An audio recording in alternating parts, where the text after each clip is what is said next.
certain decks than you would be other decks. So the best thing to do would be run one deck, run your best deck. I agree with all of us, yeah. That's why I was like, yeah, we probably should do it put your thought that way. behind it. The twist part is the side decking. The side decking has the twist, but yeah, like you don't have to side deck. I would just suggest that you would side deck. Yeah, I think it's valuable if you do, whether they realize it or not. I'm going live right now, by the way. So anything you can say will be used against you on YouTube. But yeah, like I agree. I think it's a fair statement. Like, and in fairness, like, man, could you imagine the amount of decks we'd have to like then make sure we're on top of and we know?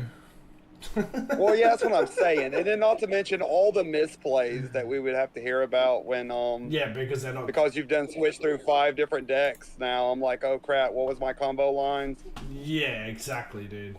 Exactly. It does make sense that we do it this way. Not to me, it'd be more entertaining too if we're sitting down here watching a deck that you know real well. Oh, dude, then I will be able to have a lot of input. Yeah.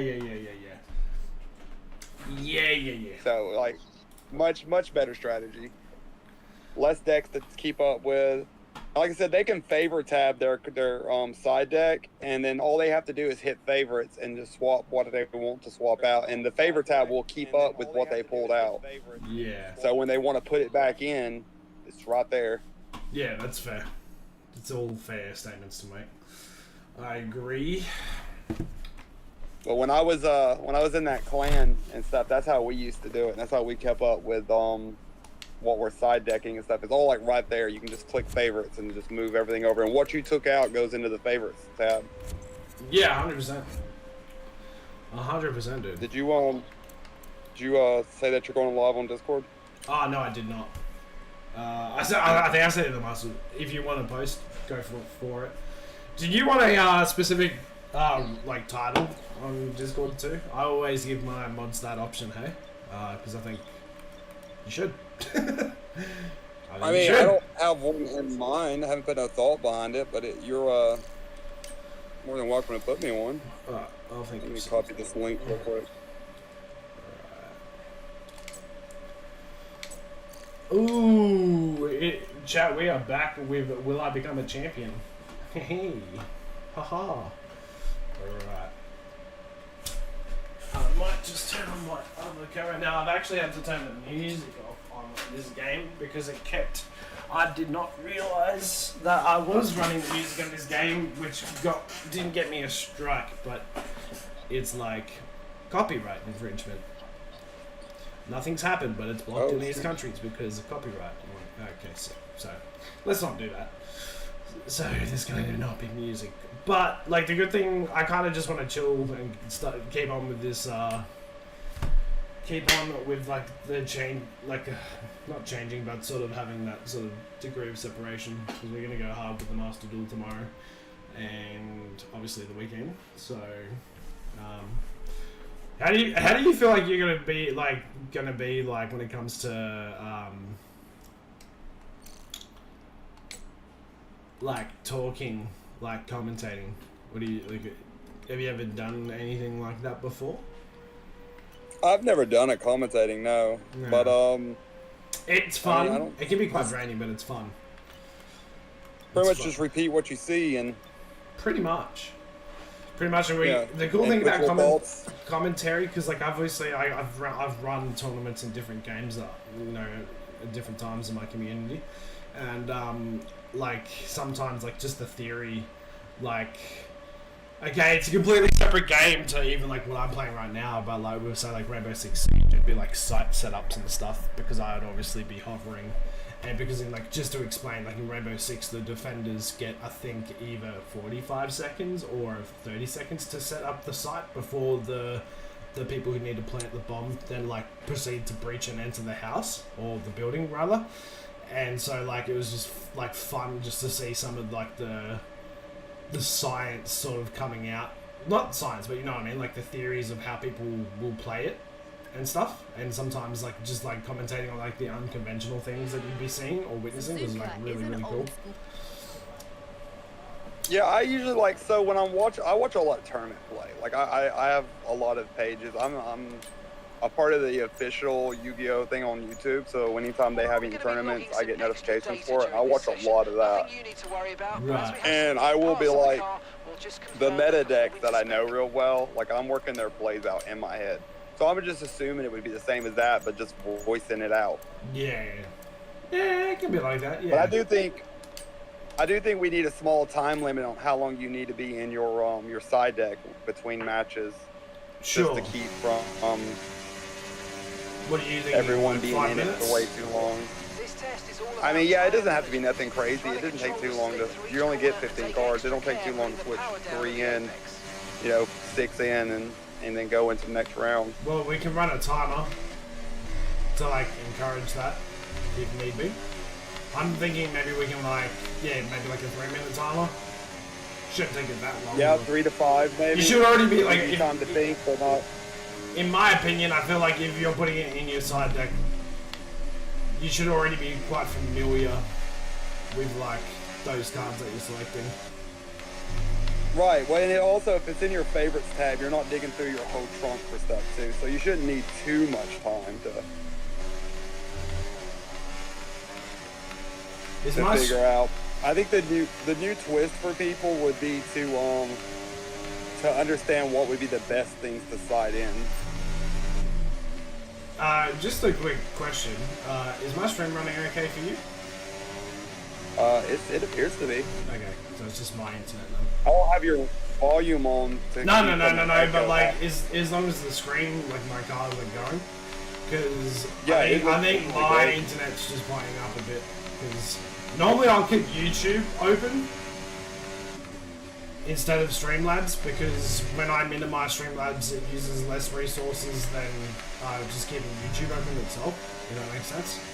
So yeah, I run like off Google, and I can, so for whatever reason, even though I sign in Streamlabs with my YouTube, even when I sign into Streamlabs with my YouTube account to be able to like do things in the chat and like whatnot, for whatever reason, I never, it just doesn't do it.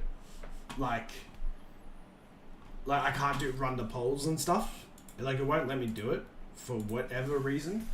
So like I decided that I'll just run things through Google and it's easier that way. And it does, because I'm able to do all the polls and stuff through there. I need to figure out how I can give you those type of permissions. At this stage, man, because I would have to think, like, if Twitch allows you to do it, then why can't? I mean, you can. I have those actions in other people's streams. I just don't know if like what it takes for you to be able to give those actions. But as it stands now, I can just soft ban people, which I haven't had to use because everyone's very respectful and we know each other. And no one's been I don't think I've had to call out anyone in the chat for being like really dicky. Which is so different. No, like Twitch is so. The community on Twitch are a different. At the worst, we just debate some stuff. Yeah. But that's not. Yeah. It's not even remotely in that conversation for like you and I talking shit is different to someone coming in and attacking like anyone that's in the chat or myself.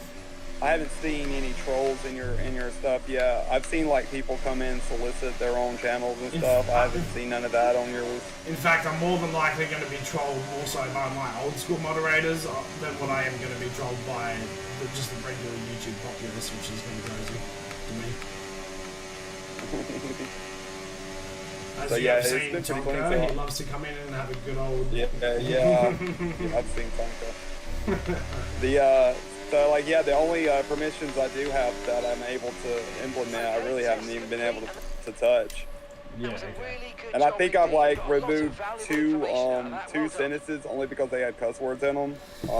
As long as I don't really care about cuss words, man. You literally hear me say every cuss word under the sun. Like yeah, I know, but like just to keep it from worrying about them like taking your crap down. Yeah.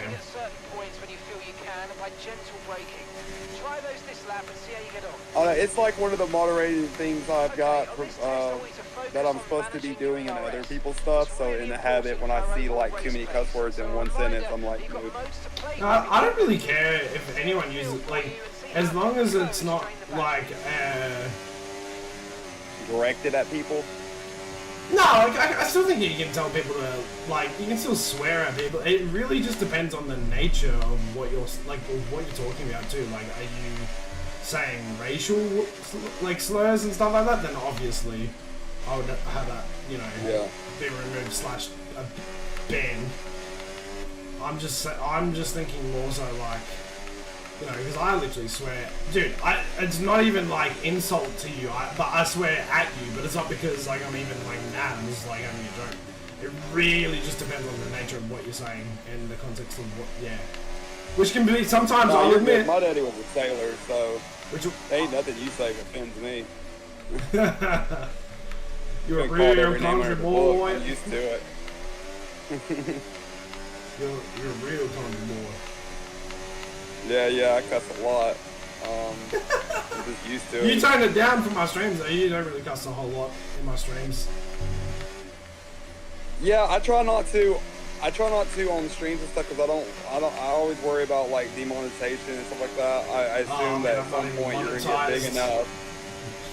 Yeah, I assume at some point they're gonna start giving you money. I mean, if you keep getting bigger and bigger, they'll give you money, and I don't want to be like the dude who made you not get paid. You'd have to do something pretty extreme for that to happen, though. Yeah, I'd rather not risk it. Yeah. Well, I mean, I respect it. I respect that you think that way.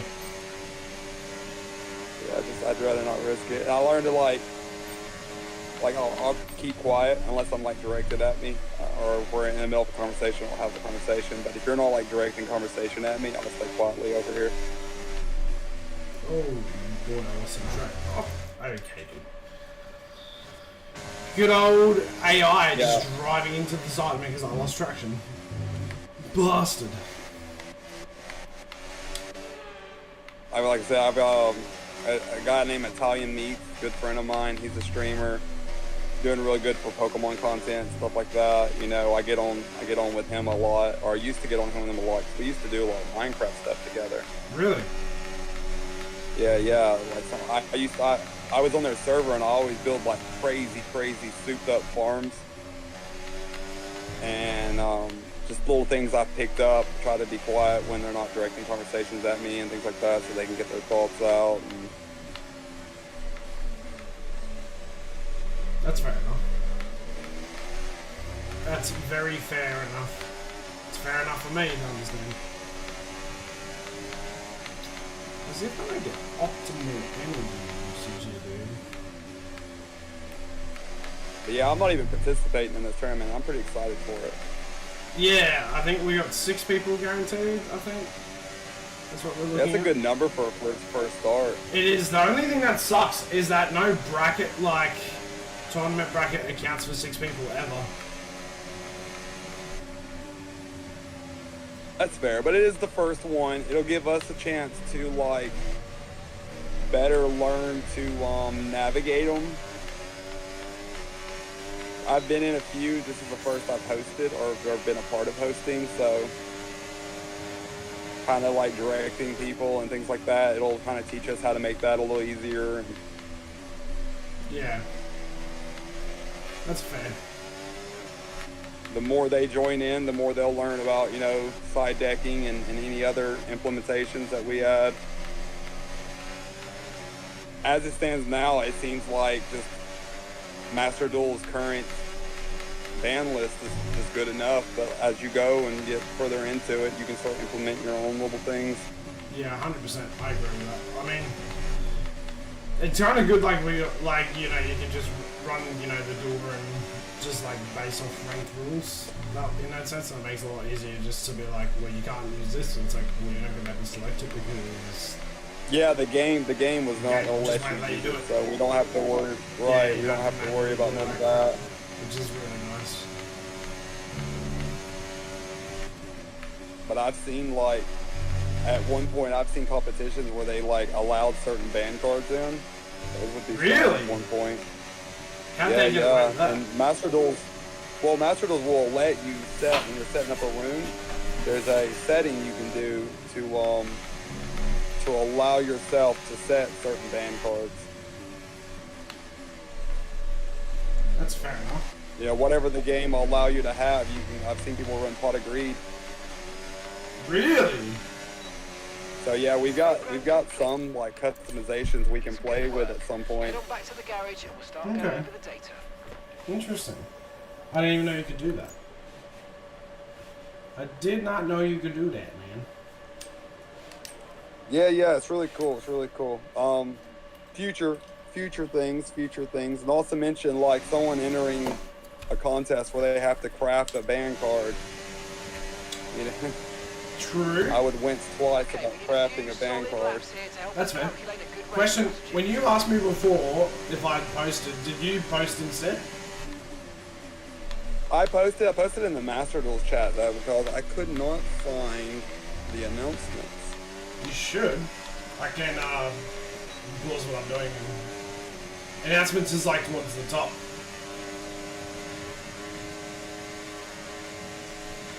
See, I've got browse channel, total members, roles, welcome, roles, reports. Have you got it minimized in Discord?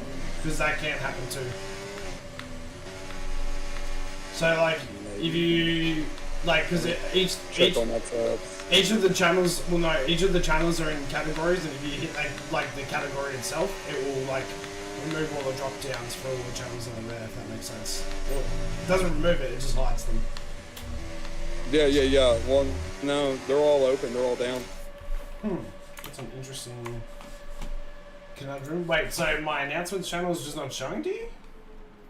So yeah, no, I don't see announcement channels at all. You don't see this on my stream. I'm showing it on YouTube right now, so you don't see this at all. Underneath roles. And if you do that, what the hell? You don't see this at all. Does that mean no one's seeing this?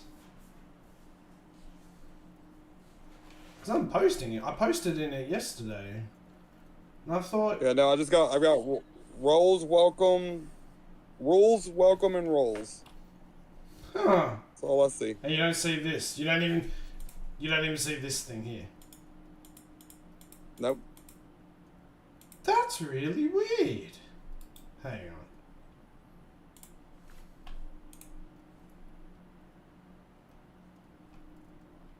Everyone should be allowed to see it. Someone's changed it. Allows members to view these... Wait, what?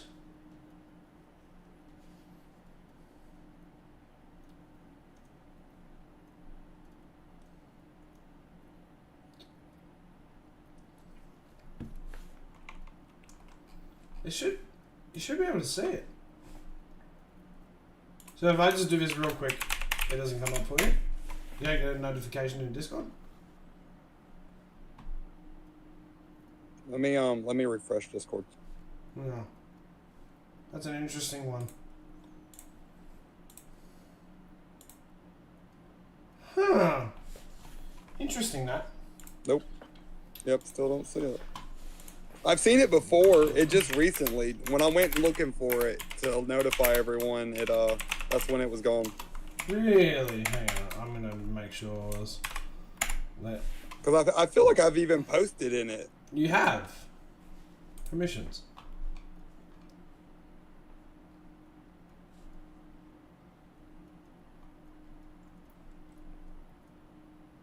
Who can access this channel? I thought I gave Discord mods.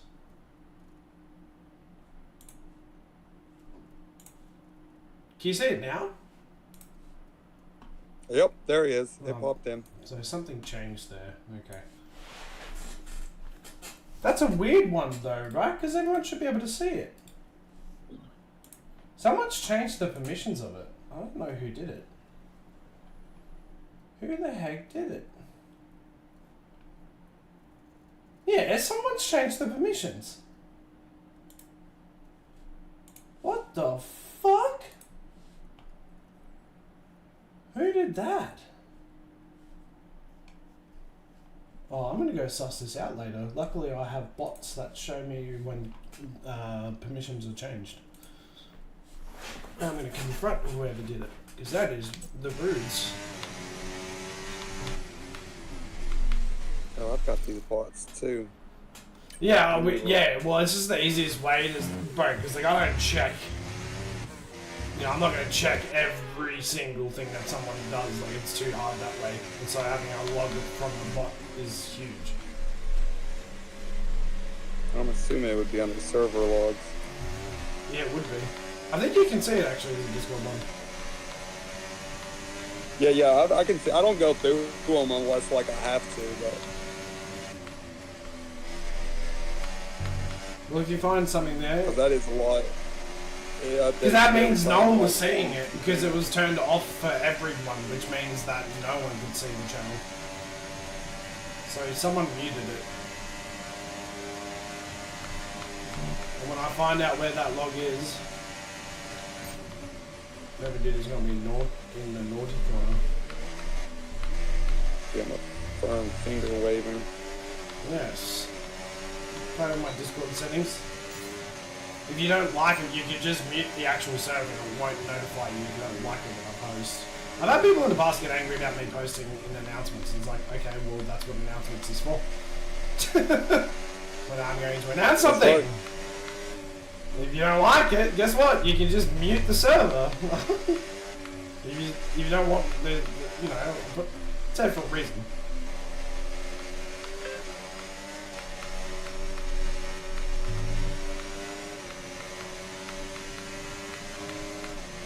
Oh, well, it says it was changed today. By who? So it's been. I just changed it then. Text. So. Well, no. It shows twice. It shows the one where you changed it, and then it shows another time that it's been changed today. Yeah. So it's been changed like twice today. By who? From who?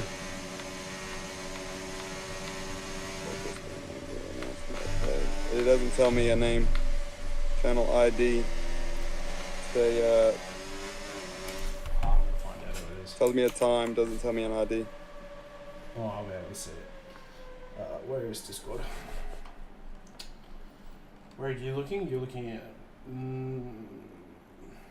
server logs.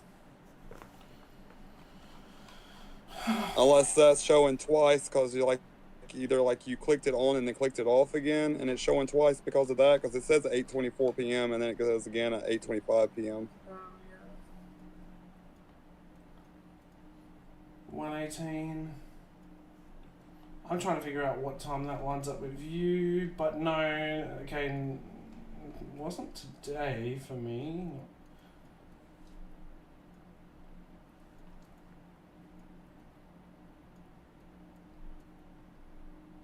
What's going on? Oh, this is all the online members. I'm trying to find when this. Yeah, the rest of it's just voice channel updates. Yeah, that's just people joining and leaving. Or going offline on Discord, and Discord notifies. Well, this bot takes into account. But I'm trying to figure out... No, this permission got changed a while back. Yeah, I'm scrolling up now to see. It don't tell me any names though. Like it might tell you more. It just tells me that that this action has happened. Yeah, but I'm trying to see when. Dude, I've scrolled back now a few days. But that would explain why no I'm trying to remember posts on Discord. Yeah, I'm trying to remember what the last time I got a notification that you were going live. Yeah, dude. How far back that's been. At least give us a date to go Well, back it was working to. last week, so I'm assuming it's been changed within Sometime a week within span, this yeah. week. Sorry, Jap. I'm just trying to find out who the criminal is here. Detective King on the case. I'm scrolling, bro. This is... Unless they've deleted the log. That's the only other thing I could put it down to. When was the last time I made a post and announcement that people reacted to? That probably gives us more of a clearer day. Yeah, while you're scrolling logs, I can look at that.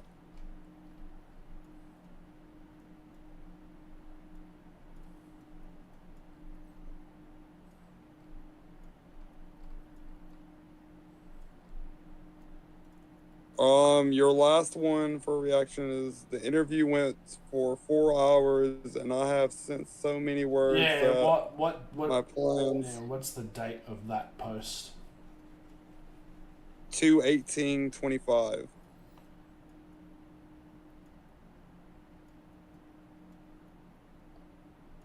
And then everything else hasn't had any kind of reactions to at all. So it was the 18th. Yeah, so somewhere around the 18th is when it was switched over. I'm scrolling up now.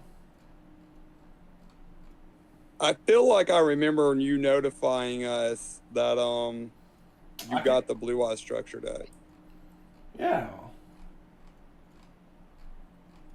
Like I feel like I remember getting that announcement. Okay. I'm on the 18th. Where is it? Jeez, Carlbot, man. There are so many posts in one day from everything that changes. I would look between February 18th to February 22nd.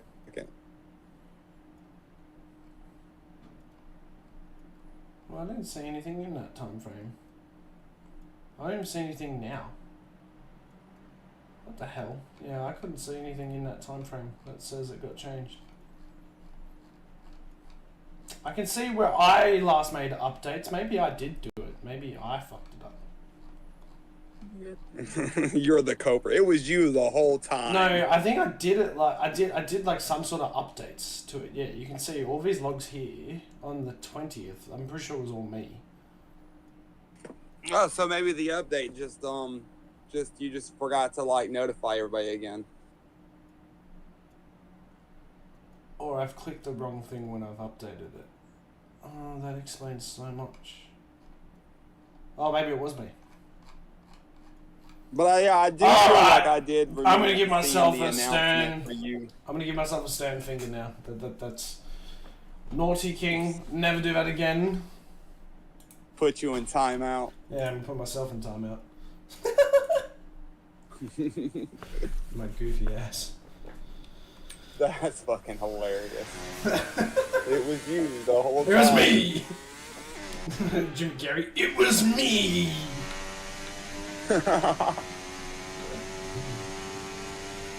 We need to sit down and do your Blue Eyes deck up. And then next time we talk about. It's probably gonna come after this weekend, I imagine. It's not in my priority. Next time we talk about Sydney, Australia, you can be like, "Hey, I am participating in Sydney, Australia, though." Oh, do I really want to do that to myself? Why not? Because social anxiety. That's. Although it's weird. It's not even that. I don't even have like social anxiety, but one dude. Okay, yeah, but like that's different. You're not like. Okay, so it's one thing to get in front of a camera and be able to talk my ass off, and that's okay, and I'm cool with that, and I've been used to that. But I'm saying the social anxiety of like wanting to perform, and then because of how competitive I am, not performing. Like if I just got smashed, and I was like, okay. You know, I don't know if that makes any sense. Maybe I'm just being stupid. Yeah, just don't get smashed. Oh, thanks, man. I'll remember that next time I verse you Centurion Day, right? I just won't lose. Okay? How about that? Yeah, it's like, yeah, just don't lose. Why game bug? Quote in 2025, just don't lose. Thanks. That's right. I've never considered that before. That's crazy. Trying to help you out, motherfucker. Yeah. Yeah. Just help me, Chaos. You know what the difference is, though? You want to know what the difference is, though? What? It's like you've never really theory crafted with me before. I guess I haven't. And you've never like really sat down. Like we started to, and then like you went on and you played someone else. You know how this is how I would create theory craft with you. This is how we would do it. We would set your deck up. We would play. We would play. We would see what got in the way. We would change that. Then we would put you up against scenarios where you're against meta decks. And then you would be broken down on how to break down that meta deck. So at that point, when you're playing Malice, you would understand exactly where the choke point is and how to stop that. Right. Oh, I see. And that's how you. That's exactly how you theory craft. You're going to play the game like 40 times that day, and you're going to play against 50 different decks. Right. And every deck is going to be like the top tier of the top tier, and then you're going to be shown, taught, and told how to break that down, how to stop it, where they're going to go into for their pieces, so that you understand exactly where to shut that off at. Okay. And then when you're playing in a tournament to someone, you're not seeing all these people around you. You're not even going to notice that. You're going to see your opponent, and you're going to see their board, and you're going to see what they're doing, and the way your mind's going to work is you're going to see them set their first card, and you're going to be like, oh, okay, we went through this. This is a U-Bell deck. This is what he wants to do. This is where he wants to go. This is where I need to strut it off at. You're not going to know anything else. You're not going to see this person beside you. You're not going to know these people talking over there. All that will be tuned out. Okay. I'm picking up what you're throwing down. Concentrating on all the crap we went through and shoved in your head. Shoved in my head. That's an interesting way of illustrating your point. Oh yeah, because it's gonna be like wedged in your brain. Like, okay, you're gonna see this specific card. You're gonna know, okay, I gotta stop this card at all costs. Yes, it's a fair point to make. I feel like with U-Bell, isn't it Nightmare Pain is the one card you really want to choke it at? Nightmare Pain and Lotus. Right. Okay. So you want to run, so for side decking purposes, if you know there's going to be a lot of U-Bell decks in there, you're going to want to have Imperms. You're going to want to have Ash Blossoms, because they both work against Lotus. You're going to want to have Ghost Bella, which stops the field card and also takes care of Nightmare Pain. And Effect Veiler. Could stop Lotus too, can't it? Effect Veiler. Yep, Effect Veiler. See, there you go. Okay. And that's what your side decks would be. Your side decks would be those cards that you wouldn't normally run Ghost Bella, because not every deck, is affected by Ghost Bella. You would side those cards. And then when you're playing your opponent, you see they're using U-Bell, you might lose that match, but then your next match, you'll have Ghost Bella in your deck. Fair enough. Oh my gosh.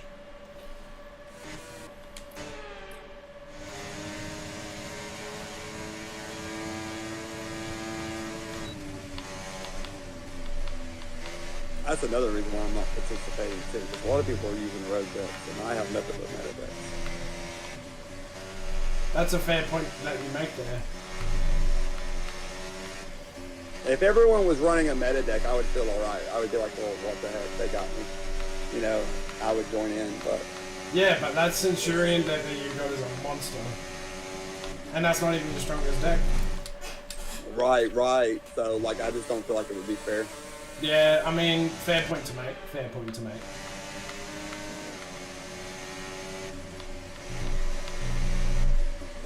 I think Maximus has some good deck levels that are on my level.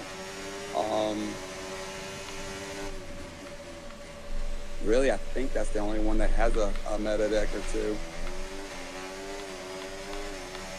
The one guy's running Gimmick Puppets, that's High Rogue. Can OTK though. Yeah, but still Rogue. once you shut it off, it can't do nothing. It like literally stops in its tracks. True. And I just really can't think of any other decks I've seen in there that's even come close to like a high road other than that one.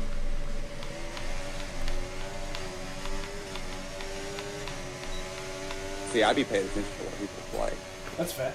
Even if we're just doing for fun, I'd be paying attention to that stuff. That's fair. I mean, I think it's gonna be good. Like,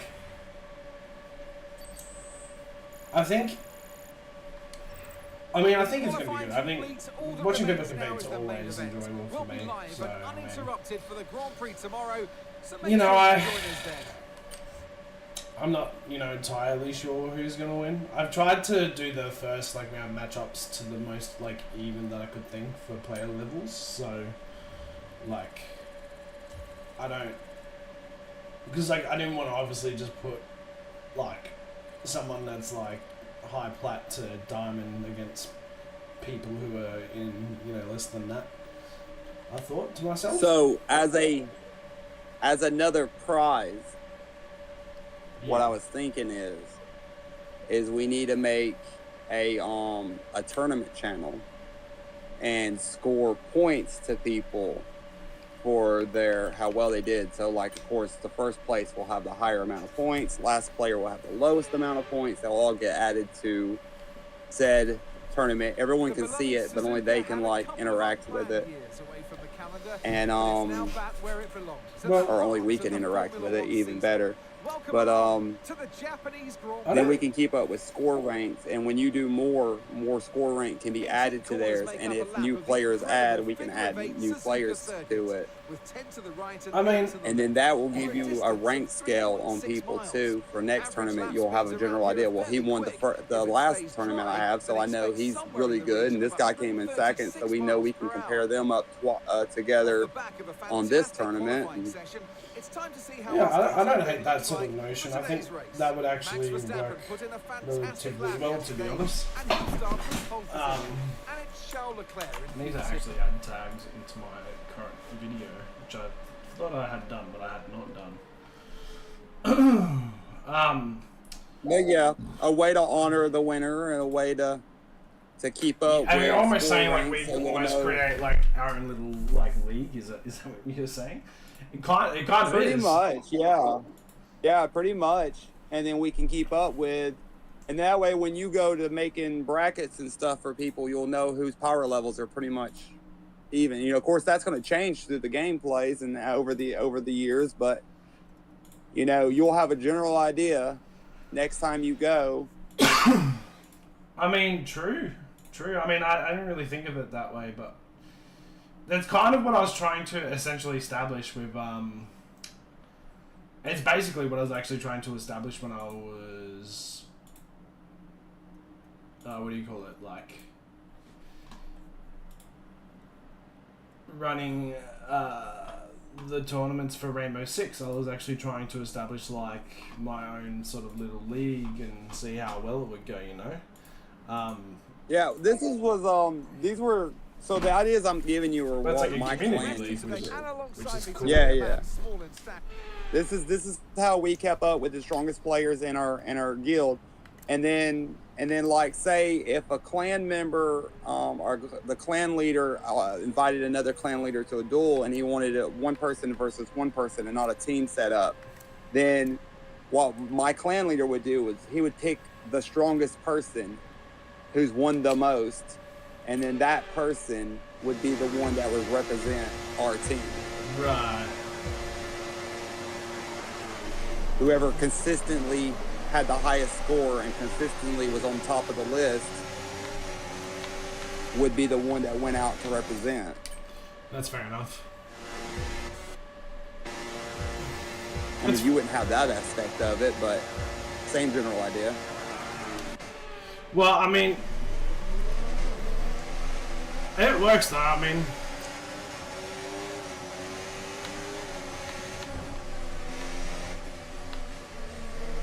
Not to mention, the thought also puts into, you wouldn't always have to put a prize on it. You can hold a tournament now that just gives you points and score ratings, which would actually mean something to someone.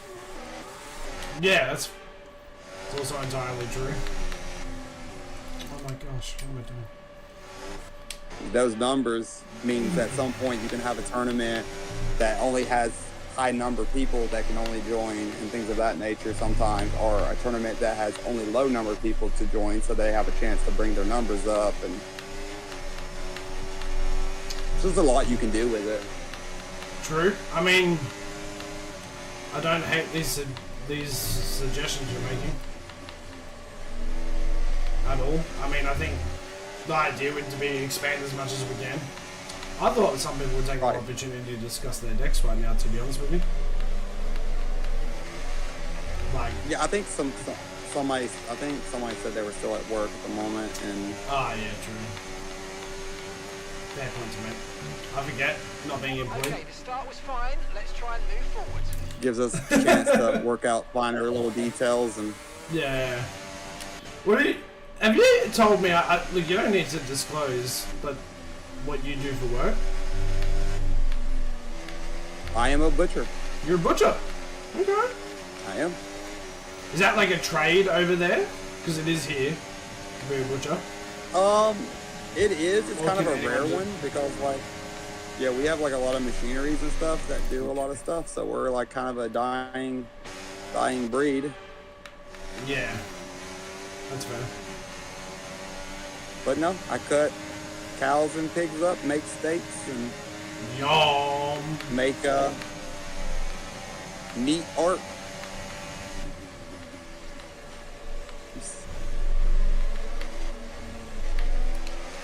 Weirdly enough, though, we're not at a stage anymore where they get whole calf slabs. We used to get like whole half of cows and have to cut that into pieces and stuff. By the time I got into the trade, it's just already cut down. So all we have to do is like shape the steak and cut the steak now. That's fair enough. That's fair enough. Okay, DRS will be enabled this lap. You can use it when but that also explains my work schedule too. So just note, there's going to be a football game or like a holiday or anything that's going to be really busy where people are going to want to buy a lot of steaks. Just know I am. You're loving life and busy as fuck. Yeah. So 4th of July would be a big weekend for you guys then, right? Yes. 4th of July is a huge weekend for us. We're like crazy busy, and they always schedule me as much as they possibly can to work those days. And I'm always working on the busiest times of those days. And Christmas and like, dude, you'd have it pretty rough, like, in terms of. And we have a huge sale that happens on Christmas where we do like a standing rib roast, which is a ribeye steak, but it's a roast form.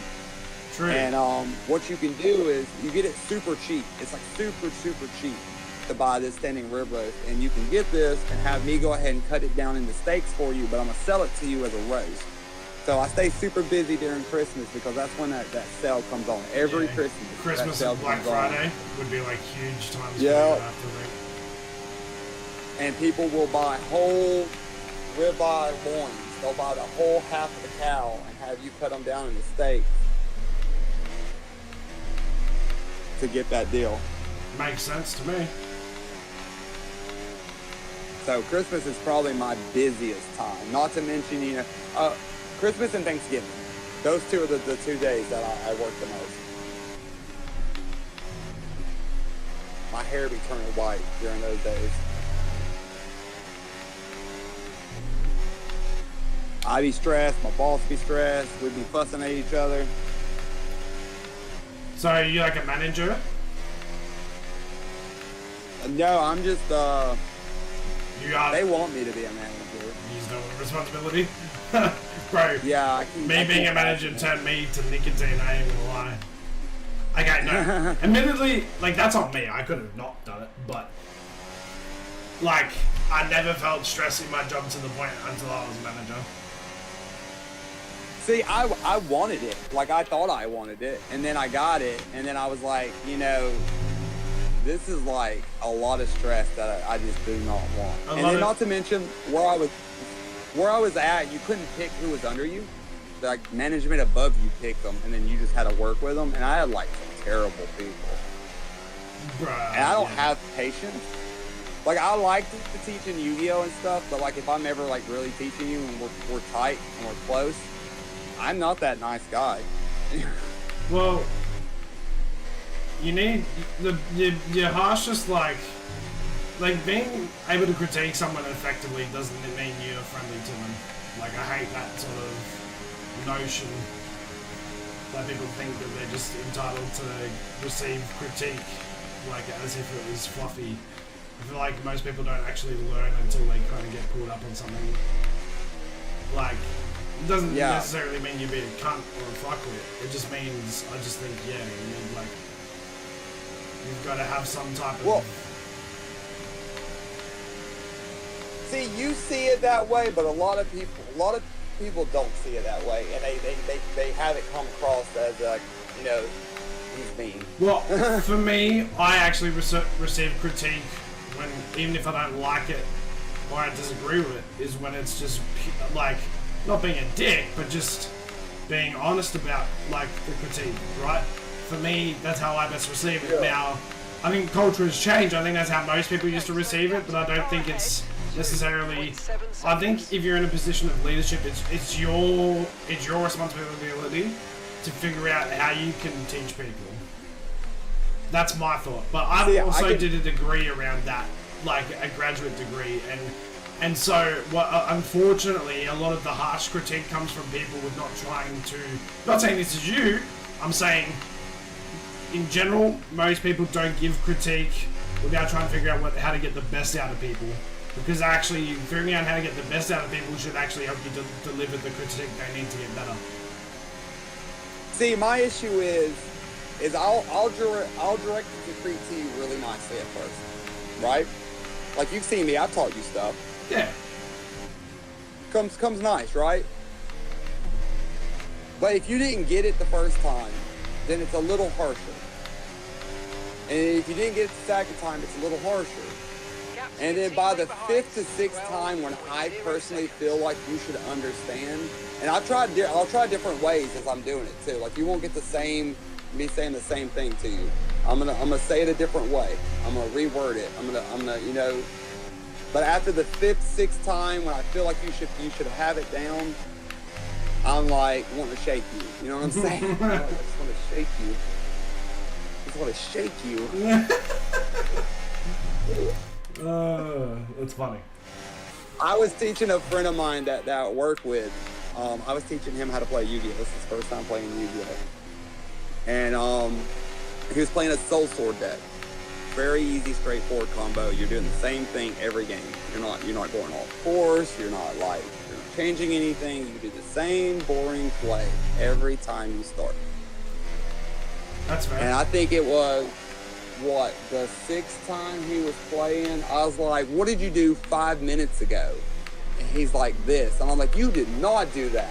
This is not the move you just did. I just told you 5 minutes ago what to do, and this is not what you're supposed to do." Like, it's the same thing. You're playing the same 4 cards over and over again. Because, I mean, I like to refer this a lot. Not a lot of people get it, but like you're now you're a Yu-Gi-Oh player. You kind of get it now for when I say this. Playing Yu-Gi-Oh is like playing Mortal Kombat. You've got to type in the buttons to do the finishing moves, and you type in the same buttons to do the same finishing move every game. Yeah. That's when true. You're playing Yu-Gi-Oh, you play the same cards in the same lineup every game. If you press B and you're supposed to press A, you're not doing that finishing move. You're doing something completely different, and it's not right. See, you get that now because you're a Yu-Gi-Oh player, but if you hadn't, just think, if you've never played Yu-Gi-Oh before, that would make no sense.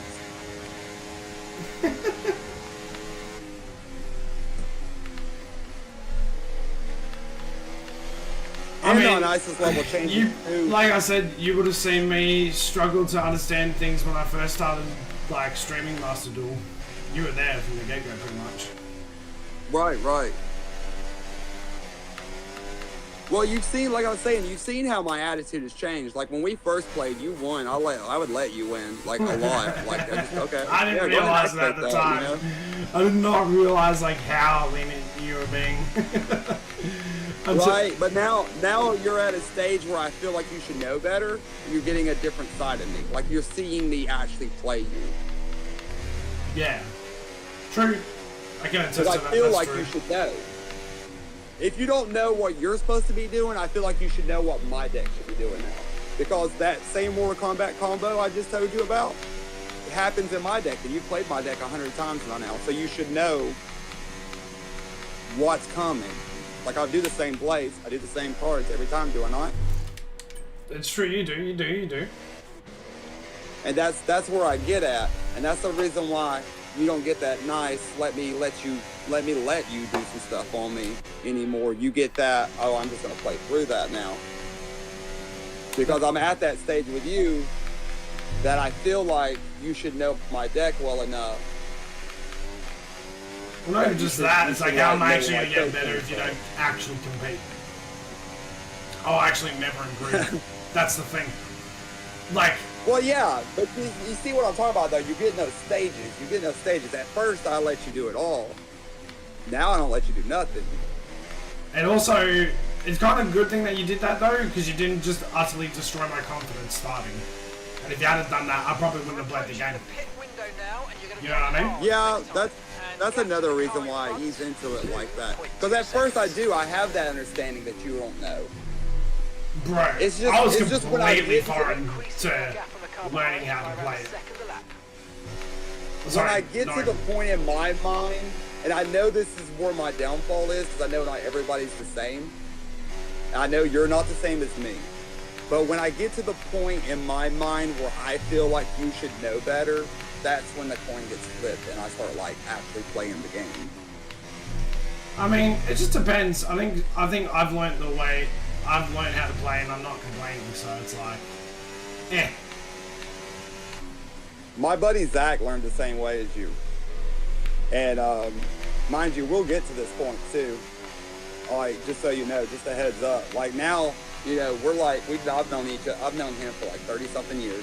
And now, I'm serious, we've been playing for this long, we've played each other, we know each other so well. And I taught him how to play the same way I taught you how to play. That's and we're now at the stage now, when he does stupid moves, I'm like, you fucking moron, you know better than that. I mean, look, I expect it. You don't talk to me like that, I'm an Aussie, man. I feel like if you don't swear at me, then there's a problem. Right, like you fucking moron, you know better than that. We've went over this 1,000 times. If I don't already talk to you like that, which I haven't noticed me talking like, if I don't already, it's coming. Good. I'll start calling you out on shit, man. Like I said, I play rough on you now. You like get the full extent, the full power of my decks now because I expect for you to play them enough. You expect greatness. It'd be like if you were going to pick up a racing simulator game. To be honest, I'd let you win, maybe. I'd let you win probably the first couple of times. And dude, then you would really have to try to let me win. I would be all over that wall. I'll be all over that wall. And then I would proceed to show you what the difference is between someone who thinks they're getting decent at the game to show you someone who's played it a lot, even on hand controller. I'd hit grab and flip around and be spinning around doing donuts, trying to figure out how to get my tires back right. Well, here's the trick like with you would F1. have to stop. Here's the trick with F1 is that if that happens, you're most likely done for the race. Unless I would assume. Unless I turn off all the damage and stuff, which you can do, obviously.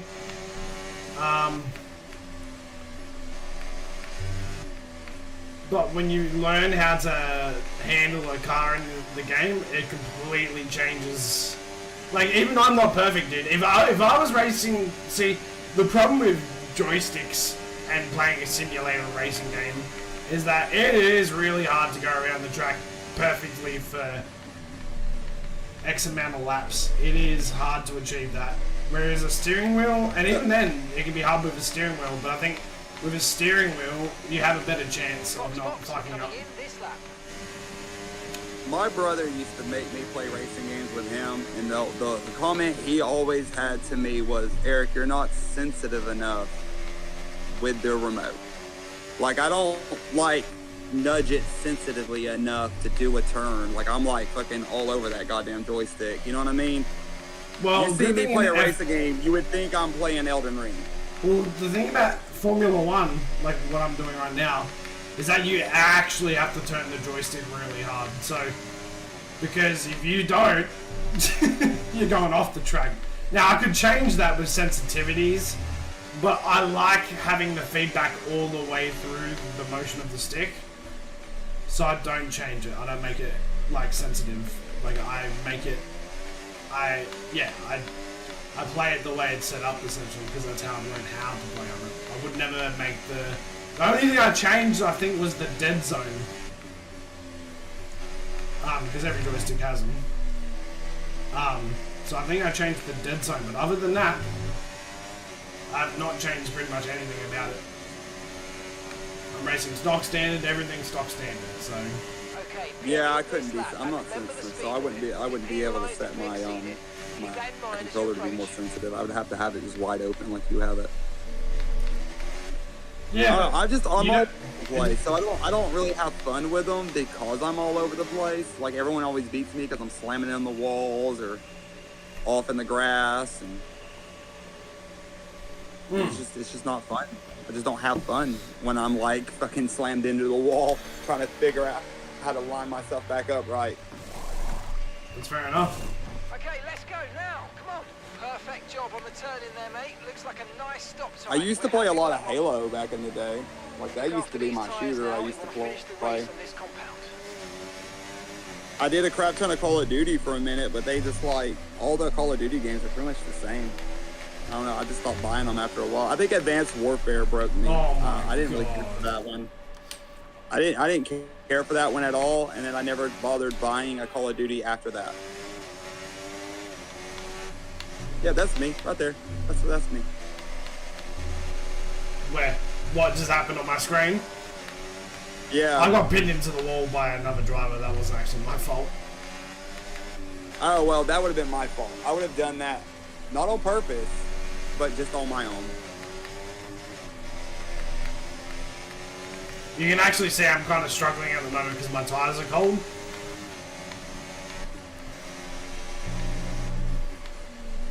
Oh, I'm struggling to hit the apexes, so... Which happens, man. You gotta drift. Put some drift on them. That's not what you want to do in a Formula 1 car, actually. You want to preserve the grip of your tires by not oversteering. Now, if I was playing the Crew Motorfest, then yeah, sure. But because this is an actual, like a this is an actual simulator.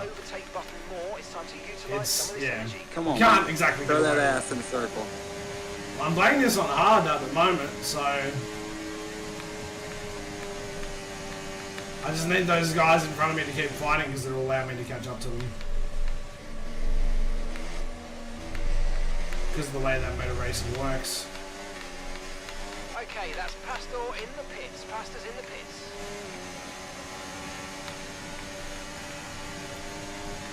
Assuming since it's a simulator, it has like true physics. Yeah. The way the car's handled. So like that dude behind you. That's why. Yeah, that dude behind you is just a slingshot. Yeah, because its wind velocity has been cut down, and so it's called slipstreaming. You slipstream me. But he's also got a thing called DRS. Okay. So in Formula 1 they have DRS, so if you're less than a second behind the person that's in front of you, see how the wing is closed right now? In the DRS zone it opens.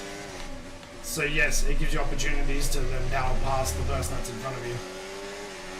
Well, I know you kept flipping back, and when you kept flipping back, I noticed that car was like right in your butt, and I was remembering you said it was a simulator, so I was like, I wonder if that's what he's doing.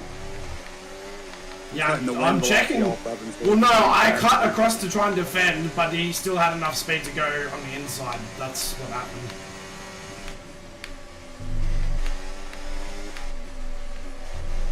But that means you can get up behind him and do it again. Do it to him.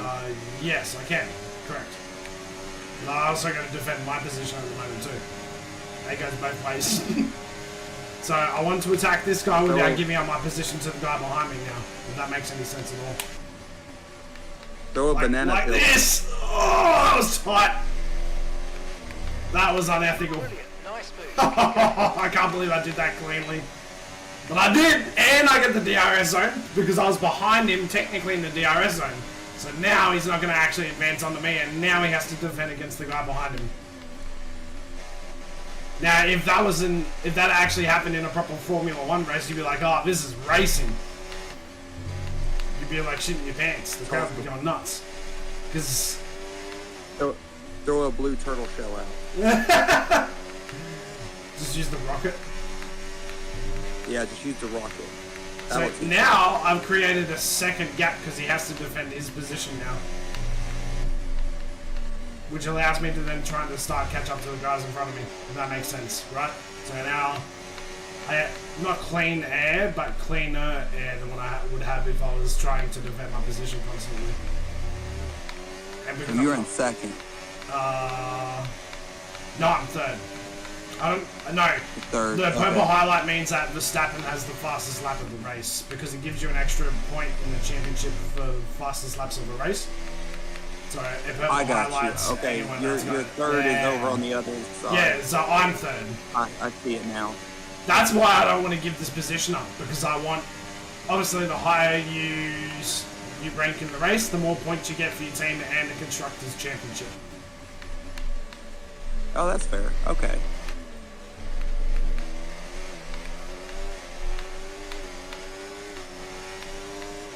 Except he's gonna have me. Okay, gap ahead, 2.9 seconds.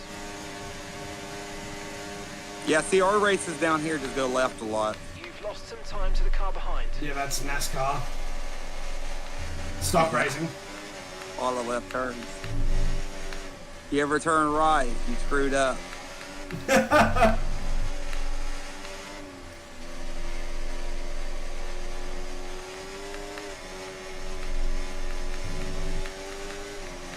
You can actually hear when my car is like losing traction. Or is gaining traction. Because my car will be revving, but I won't be accelerating. It's hard. Oh, that's cool. Well, actually, it's very, yeah, the physics are very real. Like, yeah, this game is no joke. That's why I like playing it, dude. If I turn your volume up, there would be like a crazy weird echo happening.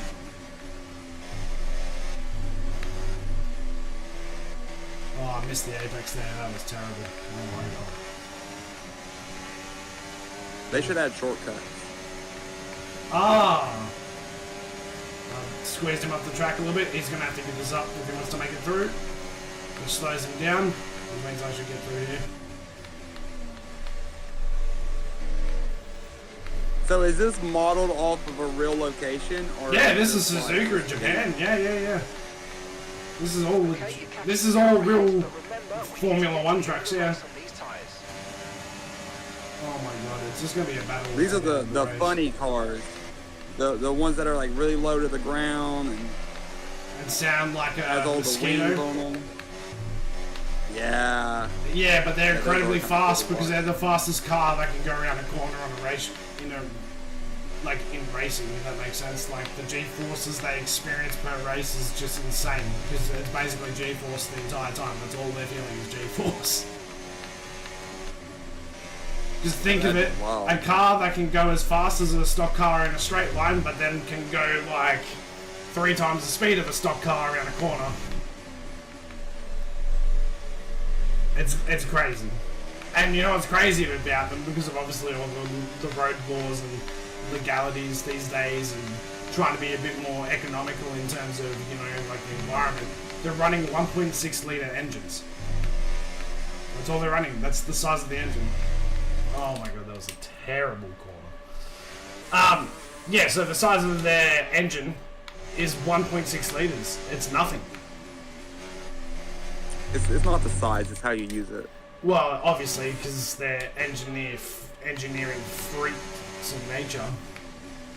that they squeeze the performance they do out of it. Oh my gosh, why do I keep fucking this corner? I'm just taking this corner like 15 times and I keep fucking it.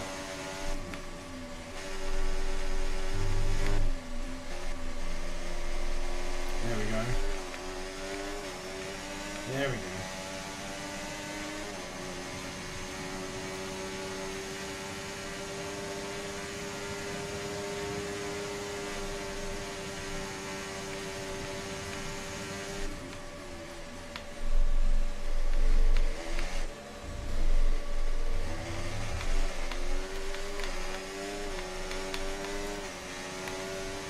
Now, the reason why, so you're probably you're probably wondering like why all of a sudden are the guys behind me like slowing down? Because I'm on a hard grade tire and they're on a medium grade tire now. So it means that yeah, they grip better and you'll get more speed and performance out of it, but the grip goes out of them a lot faster than what my hard tire does. And the reason why I did that is because I wanted the ultimate grip for the end of the race, so I can basically try and win. Because that 3-second lead, that way you can get that push for that last stretch. Exactly. All I need is about 2 laps now.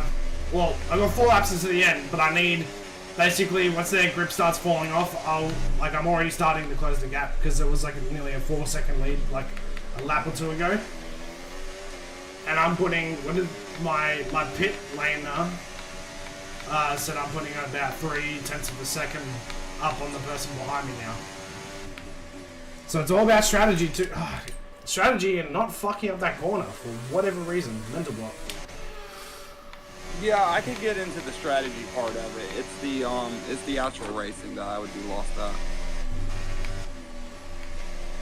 It'd be kind of cool if they could make like a 2-person role where like one person has to be in the pit lane and doing all that shit with you and making sure your car's good and you are the driver. And I'll be the driver, you can be the strategist. Cool. That would be kind of cool, actually. Yeah, I don't think I'll ever do it though. Well, I know, like, I've never been a big football fan for the football games and stuff. My older brother was always into the big football games and stuff. He always got every one that came out. And there was one that he got that I loved. You didn't play the football game, but what you did was you coached and told everybody what to do. Oh yeah, manager. Yeah, I loved that. That's why they do it. That's why they, like, all the soccer games have that now, because of that. Because people like the strategy side of it, but don't necessarily want to engage in the actual, like, playing the actual team to win. There's, like, engaging in the strategy side. Whereas I like to do both. I like to play both sides of the game. Because I can. There is just a manager mode on this game that you can just manage, I'm pretty sure. And you sort of watch your racer race, but you know, so you can, I think, do that in this game. Or there is at least a version of Formula 1 that has a manager version, but I like racing too much. I grew up on it, man, and I grew up watching it. Like, I watched, you know, the Australian version, not of stock cars, but like the Australian racing, you know? Strange readings from a couple of the sensors, so I don't think you need to be worried. Just no, I feel you. data, so keep doing what you're doing. I'll let you know if we notice any genuine problems.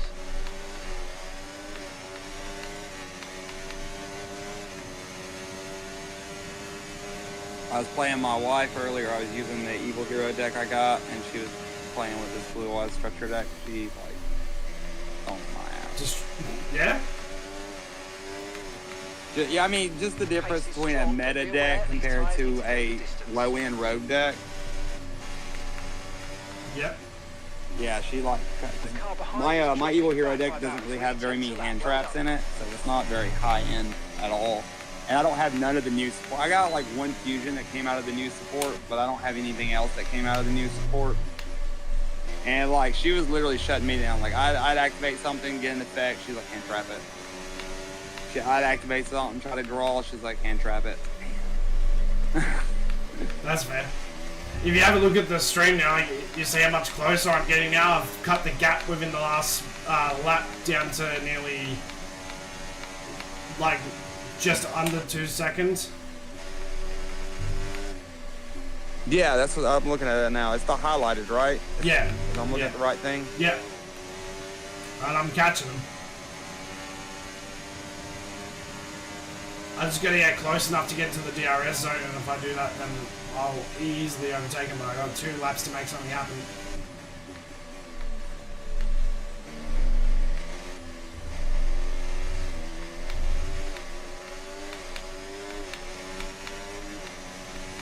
Okay, we're only 2 seconds behind the car ahead. Keep pushing. I need them to like lock up. I need one of them to make a mistake here.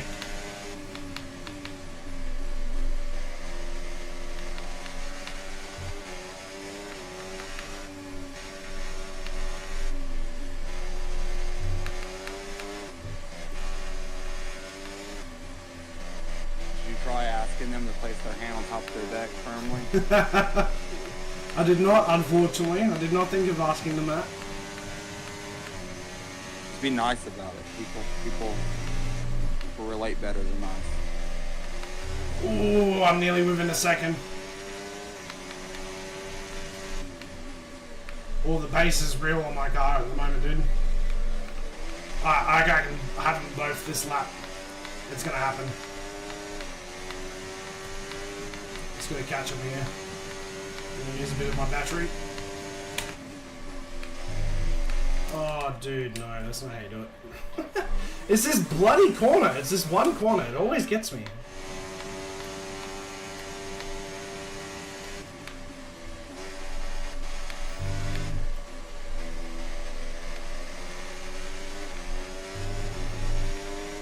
Wow, I'm gonna be very close to the DRS zone of this lap coming.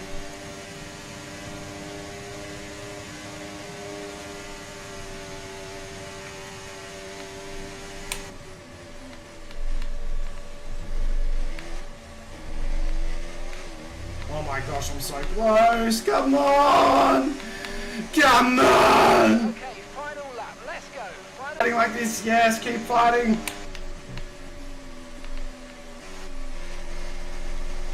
I need an opening.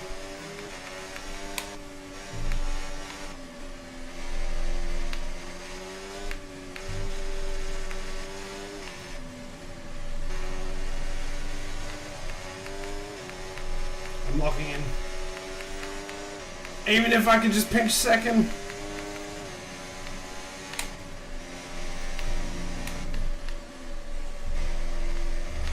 I'm pushing my car to the nth degree, man. I've got the grip.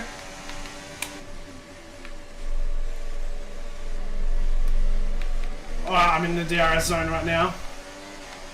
I'm just gonna stay in this zone. I'm not gonna get first, but I can probably get second here.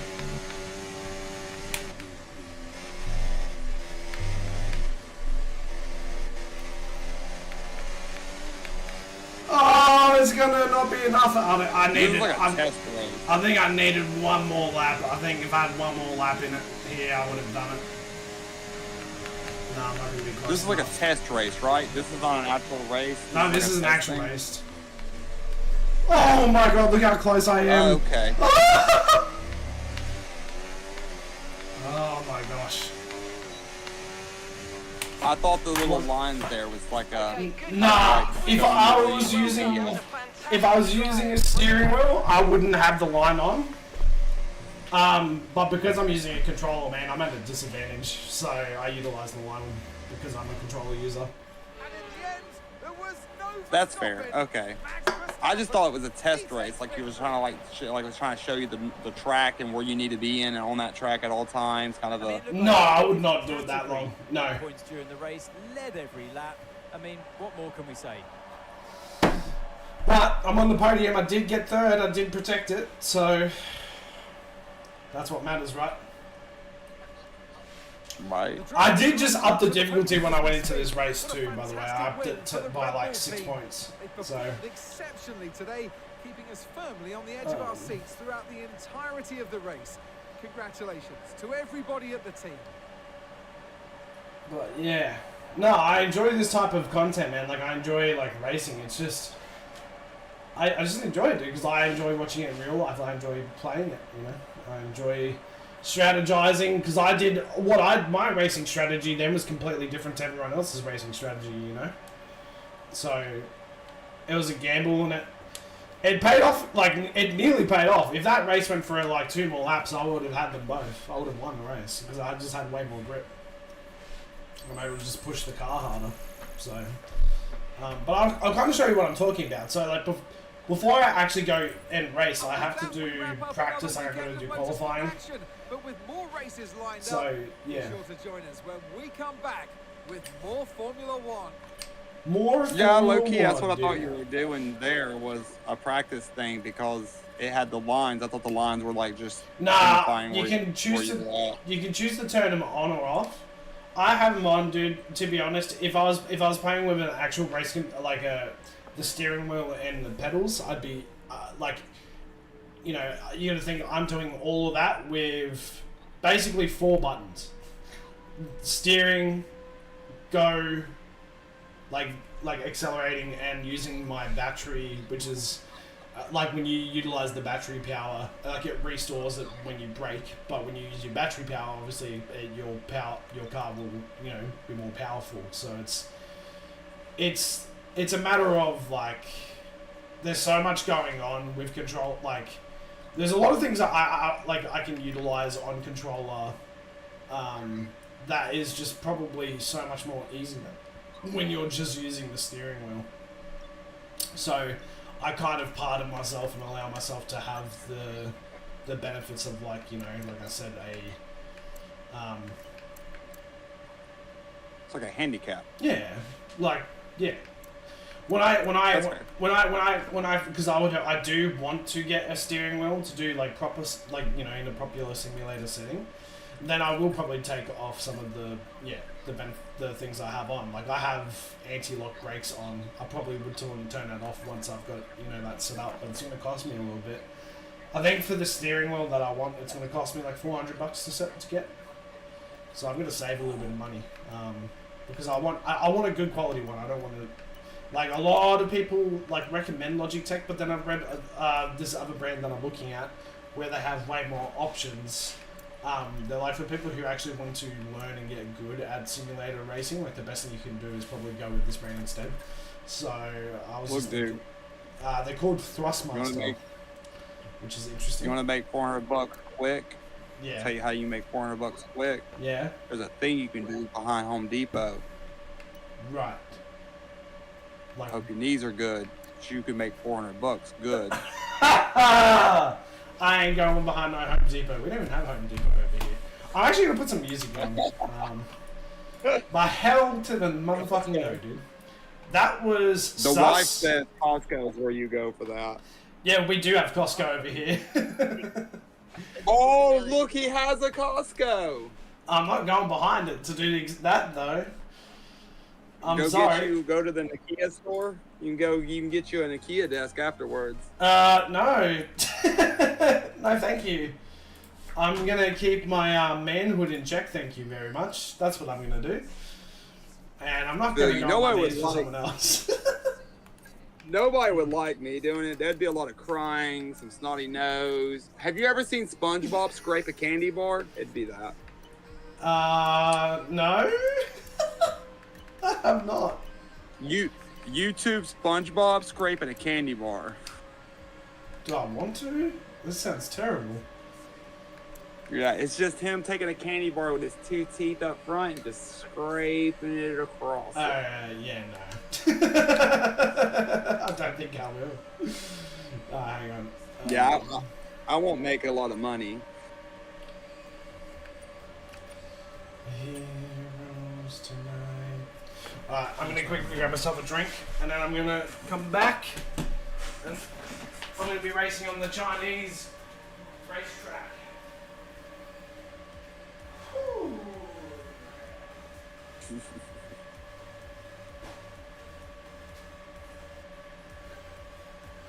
Dude, I'll tell you what, when I play simulator racing games though, dude, like, my computer starts cooking. It is warm in this bitch, dude. It is very warm. To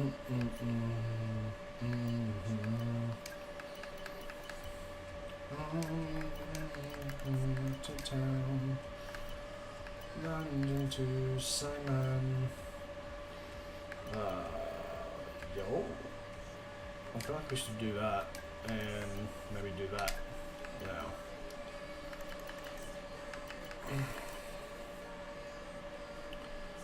Alright. How are we tracking? Oh, we got the ECU going on. Okay, we've had the new part. Wow. Okay, so see here, you've also got to do R&D as well for your vehicle throughout the season, because you obviously want to make it as fast as you can. So you get to choose between like powertrain, aerodynamics, chassis. So there's a lot of like other strategizing you do to set up your car the way you want it to. Yeah. Just other things I thought I'd show you. Now I'm actually gonna. Can I make?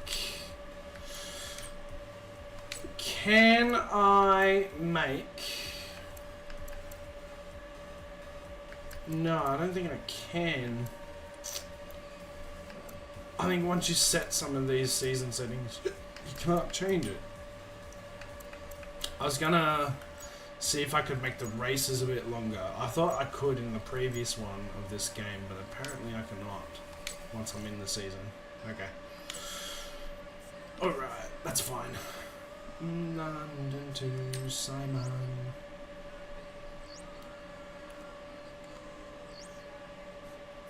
Our new parts have completed without issue. Nice. We'll be on the car ready for the next race weekend. Huge, dude. We got some good upgrades in that. We want to do some more chassis work, I think, though. I think that will probably be the roll dampers next. Alright.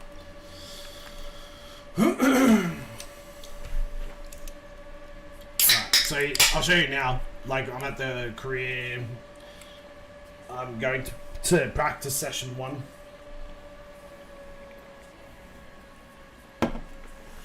So you'll see what I'm saying.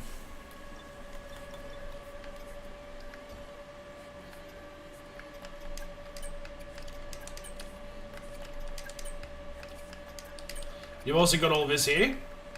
Chaos? Yeah, I've seen that earlier. That little. Yeah, so when these parts fail, inevitably, you then gotta unlock another one. But when you do that, you could actually cop a 10 for the weekend. You cop a 10 placement penalty. So I could qualify first, but then I'll be put to number 10. Like it's just like real life, pretty much. Yeah, I could get into the specs of that. Yeah, it's cool. It's very interesting. Alright. I like character building. Yeah, dude. Alright. Time for me to rip it out there.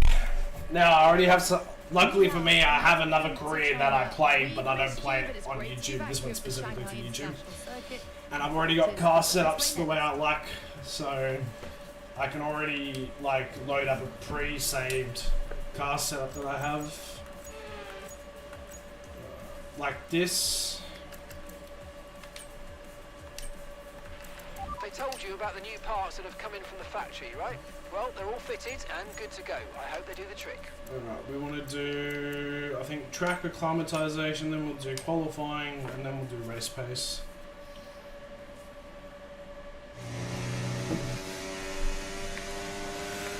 Okay, your goal is to get through as many corner gates as quickly and precisely as possible. Remember to activate your DRS in the DRS zone as well.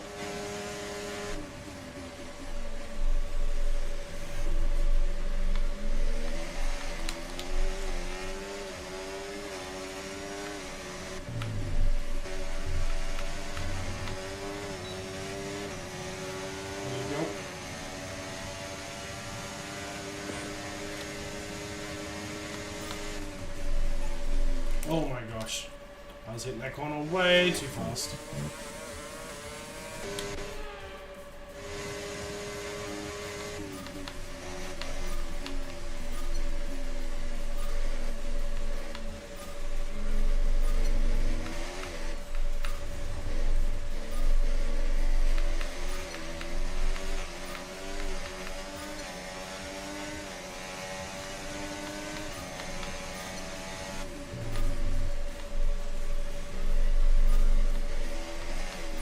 And you want to make sure you get all these zones to being purple, essentially.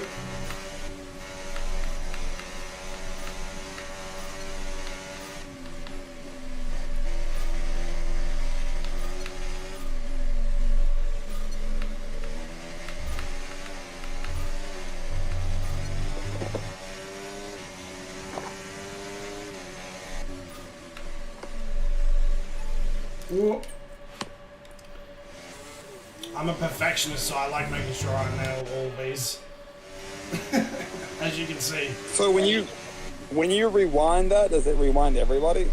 Nah, just me. Oh yeah, sorry, yeah, everyone rewinds too. I was gonna say, if it's just you, then everyone can pass you. Okay, DRS zone coming up. Get ready to open it. Distance is on your MFD.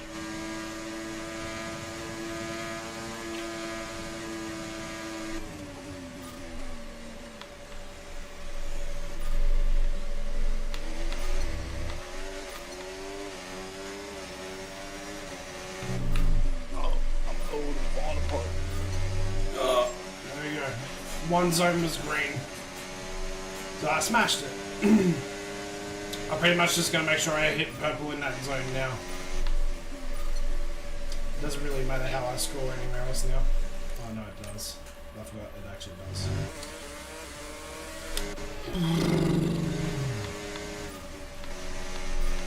Bro, I've been playing this game for a long time. Because they don't change much, obviously. Like I have the previous F1 game. And so, like, you know, tracks don't change and stuff, but like, I still make mistakes and whatnot.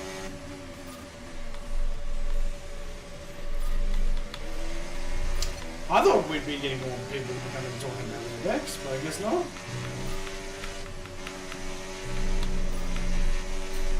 Oh my god. Discord platform. It's like the perfect time too, because I'm just like not sweating other than paying attention to the racetrack. Which I can actually do, I can do both. I feel like with racing games I can kind of like I can kind of talk more than I can when I'm playing Master Duel.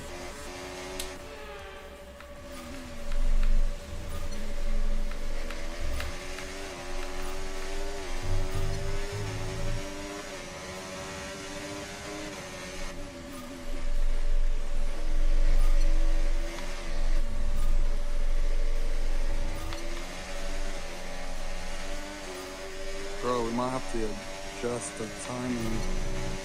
What was that? Maximum You can't make it? works Friday evenings. Won't be home until around 11:15.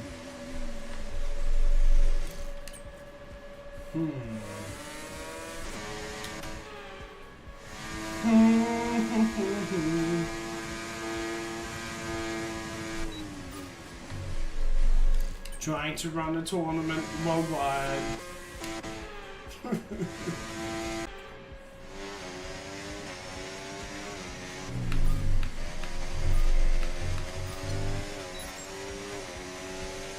Program complete. Awesome. And a job well done. We got some excellent data with that run, so come on back to the garage and I can take you through the numbers. Okay. Now we go for qualifying pace, because it only takes one lap, and then we'll do the race strategy.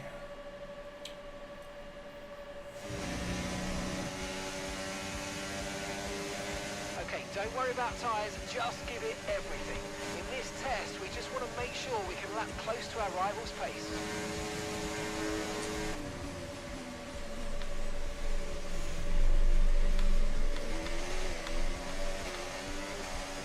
What do you suggest we do then?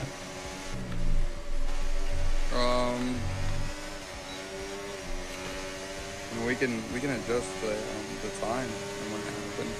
I would have to look. Let me give you a second to like look see what times you did post. It doesn't really affect me too much because it's my Saturday day, so Well, yeah, I assumed the earlier time would be more to adjust for it not being 1, 2, 3 in the morning. Yeah. Yeah.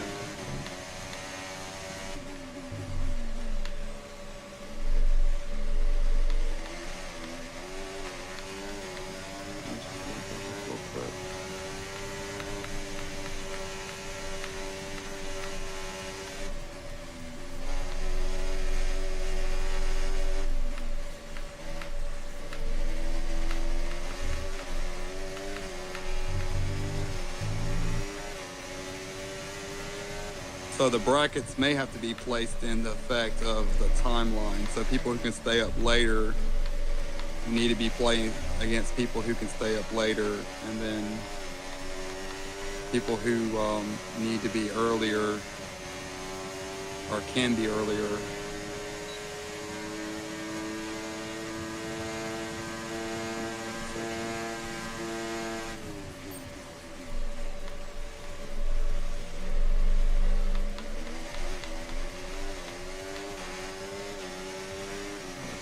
You said it'd be Saturday for you, right? Yeah. Okay, test complete, and that was a really good job indeed. And You got a lot of valuable information out of that. Well done. doesn't bother me, to be honest, man. Like, it was just more to accommodate for everyone else.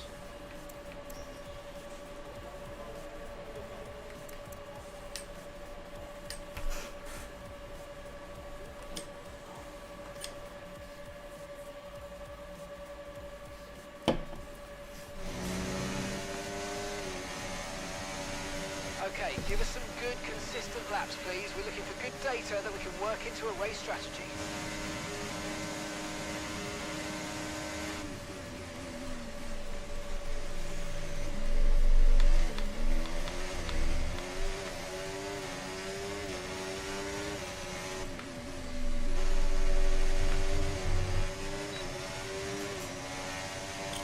I'll let you ask the boys if you want to figure out.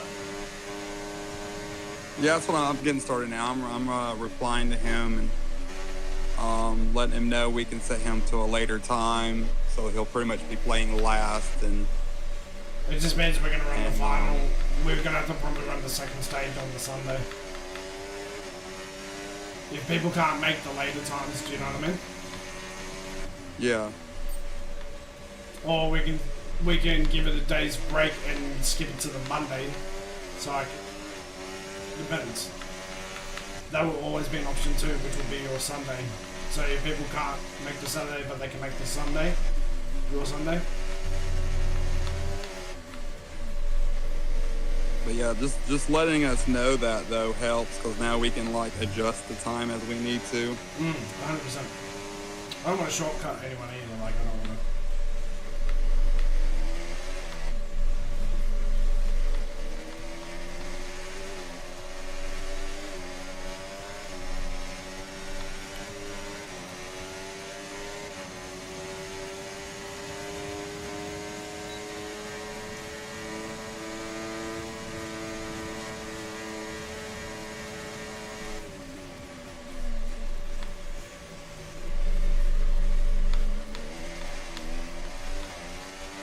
Should probably want to look at my own work schedule too.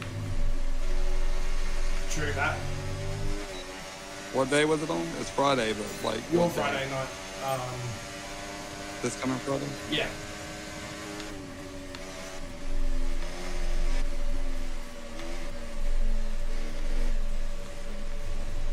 Oh yeah, I'll be perfectly good then. I'm in the morning, so I'll be done with work by 3.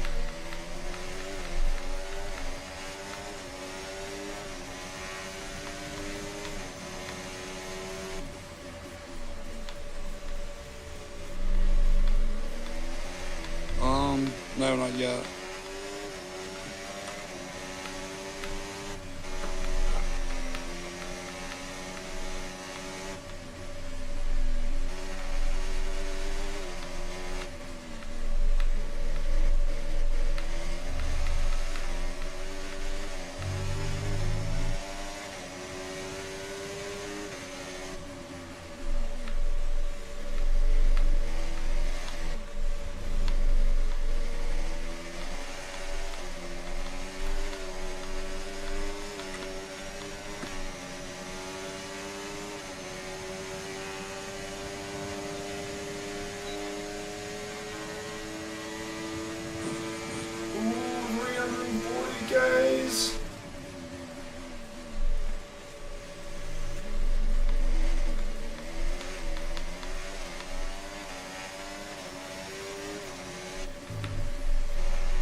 But no, it wouldn't be too hard to change the brackets around to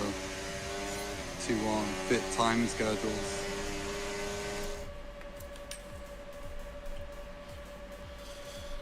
I just don't think I'm gonna nail. Yeah. And in the future, when we go to make more tournaments and stuff, we can like have a set, like have it on the same days every time. Yeah. Like every month or so, and then that way it'll be easier for people to adjust for. Yeah, 100%.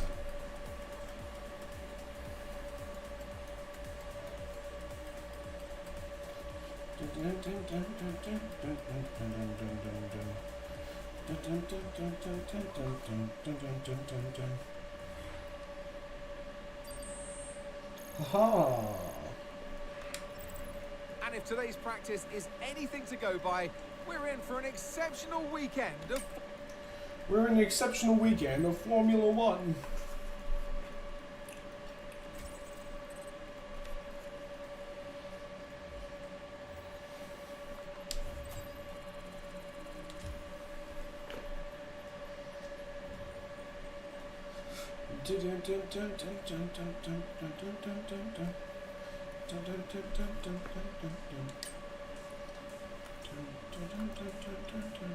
Ooh, okay, we can go for something really good here. What do we got in process? Just that. Okay, Shazzy, what do we need here? What did I say I wanted? Is this a major upgrade?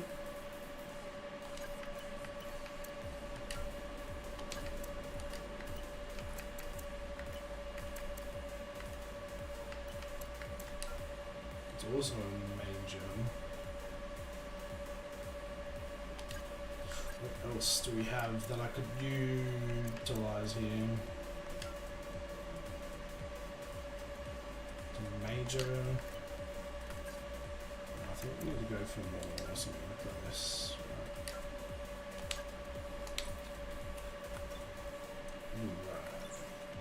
Alright. Sprint qualifying. So there's also sprint races on some of the weekends, right? So you like Now here's something we have... sprint race is only like minimal time, essentially. If that makes sense. Yeah, that makes sense. So then the sprint race and then they do...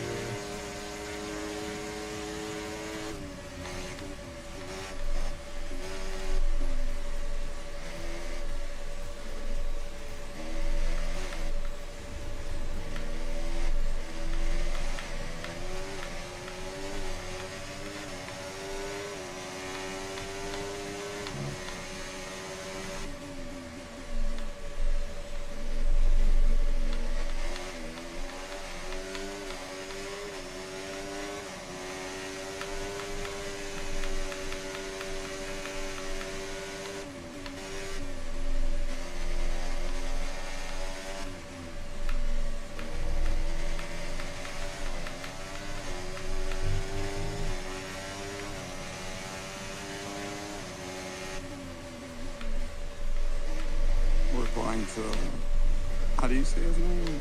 Neon? Yeah.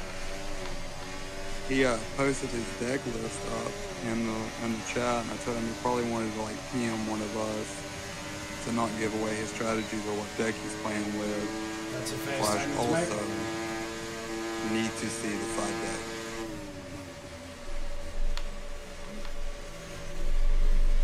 I keep stressing the word 15, that way people don't like overpack their side deck. Yeah.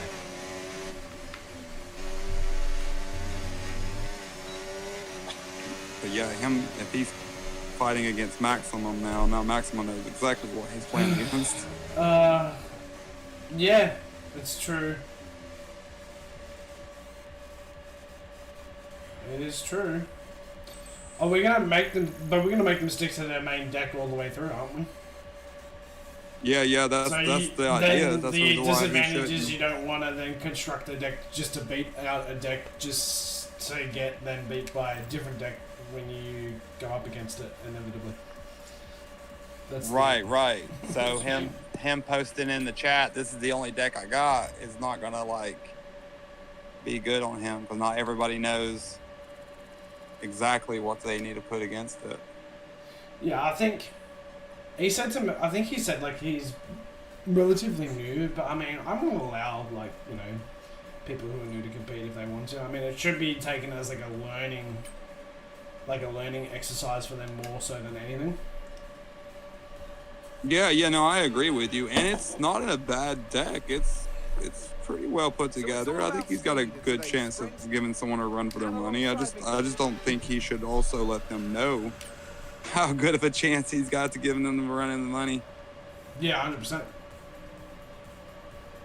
Yeah, that's just information himself should keep, and then also the people who are not competing against him to know about. True. I mean, he's got some good cards here. Fair point to make. He's got set staples that really count. I don't want to say anything out loud. I know he's got to post it for everybody to see, but I don't want to say any of that out loud.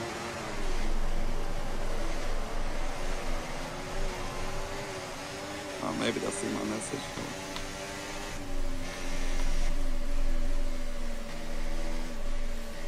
Can I make it good?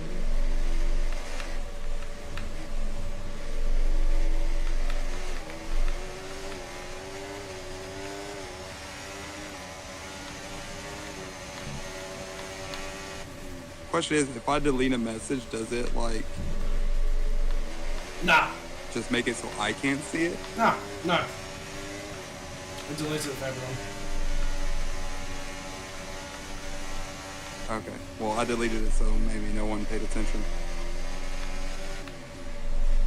Well, Maxim might be at work too. Yeah, I mean, because that's going to be the same deck he plays against Maxim. That's going to be the same deck he plays against, you know, Starry. I just don't want anyone specifically, like, siding cards in specific for his deck. Like, you wouldn't know. Like, you have a general idea from the tier list on what you're playing against when you go to a YCS or whatever, or even your locals. You have a general idea Well, of what you're playing against. You know what's meta, so you know Right. what's on the Right, you know what's meta, so you know what's decided into it. But, like, I don't want anyone specifically setting up to go, like, oh, well, I know he's running this, so. Fair deal. At this stage, when no one really knows, just generic staples should be, like, the main mindset. Probably would be smart and safe enough to just think that you're going to be playing against meta decks. That's probably going to be the safe route. Do you know what I'm thinking of doing? Is filming some of my, this is completely off topic. Filming, like, so I've been playing a bit of F1 off stream, right? And I'm, like, thinking of, like, almost doing, like, a commentary series. Like, when you don't see my face, I just record my F1 gameplay. And just, like, talk about, like, life things as well. I feel you. Yeah. Like, where it's like, you know, the old school, like, if you remember, like, back in the day, like, when people used to do, like, commentaries, like, over, like, Call of Duty, like, Hutch and, like, C-Nanners and a bunch of those guys, like, back in the day, that's what I was hooked on, like, as a kid, like, watching, like, YouTubers. And it was just guys who would, like, commentate over gameplay. And it's actually making a massive resurgence on YouTube recently.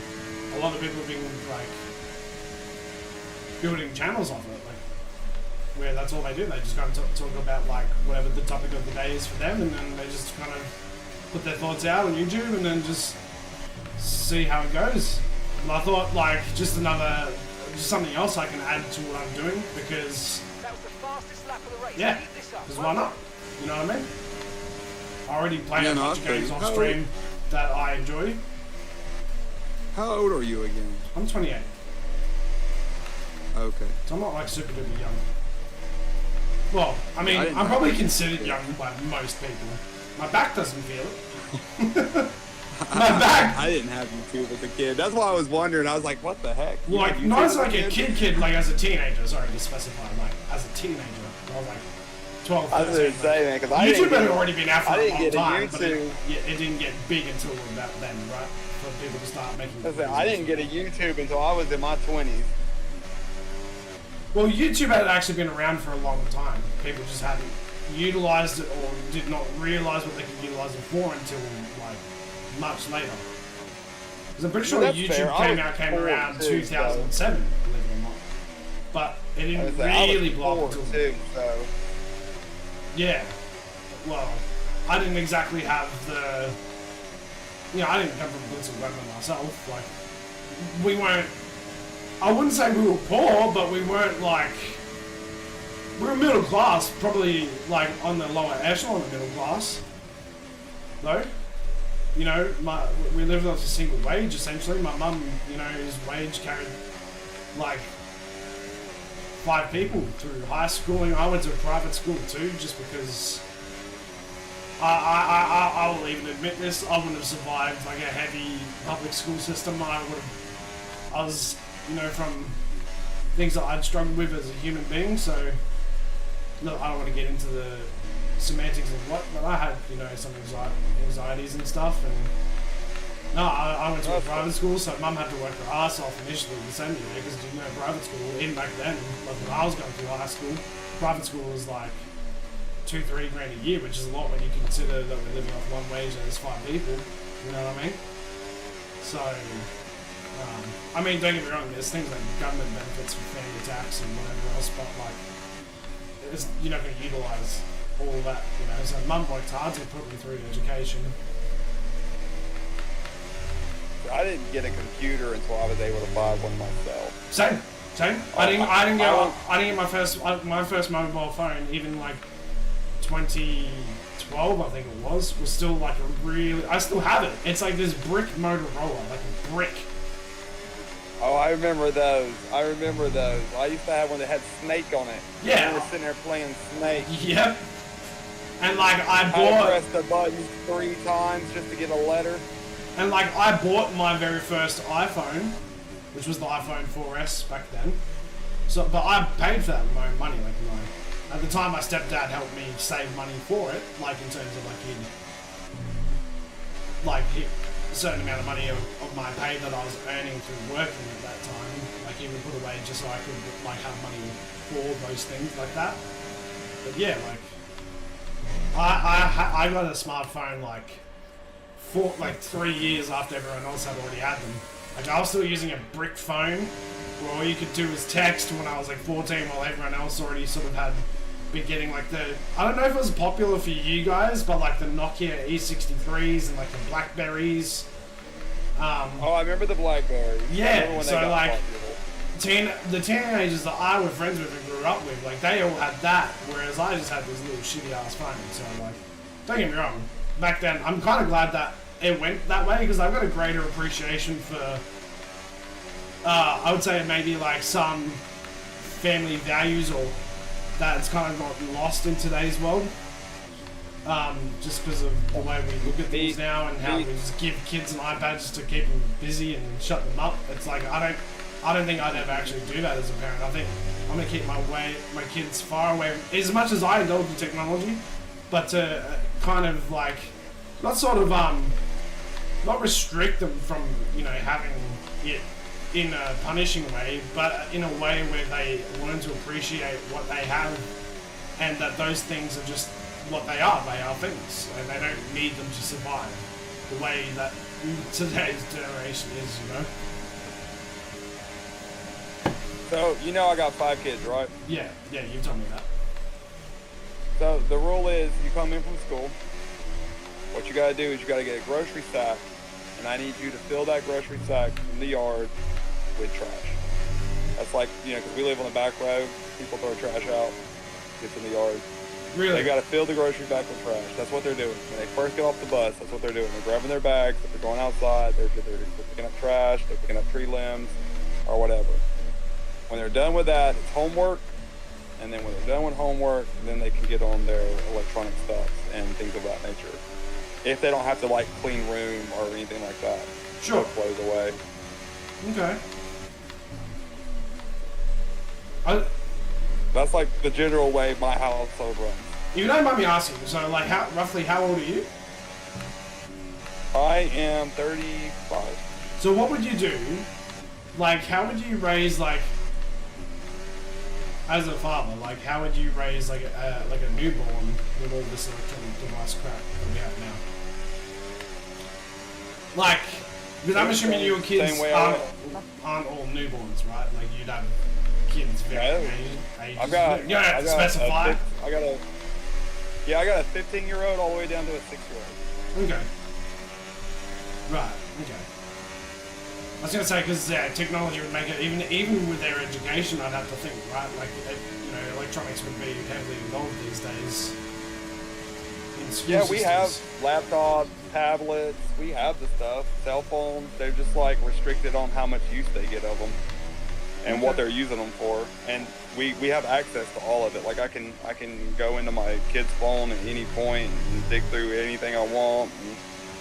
Okay, Yeah. this is your final Okay. lap. Final lap of If the I race. can't go through it, you can't have it. Do you find it hard to, like, maybe I'm asking way too many personal questions I shouldn't be asking on the internet, but like, Oh, you're good. If there's something I don't want to answer, I won't answer. Do you find it hard to sort of like has it, like, what's the process of like being a father with that like? Like, is it hard? Is it?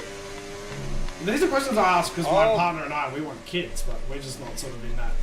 We want to get married first, Well, and so that makes it hard for us. Like, we want to do that. It's first really and then not do that. hard.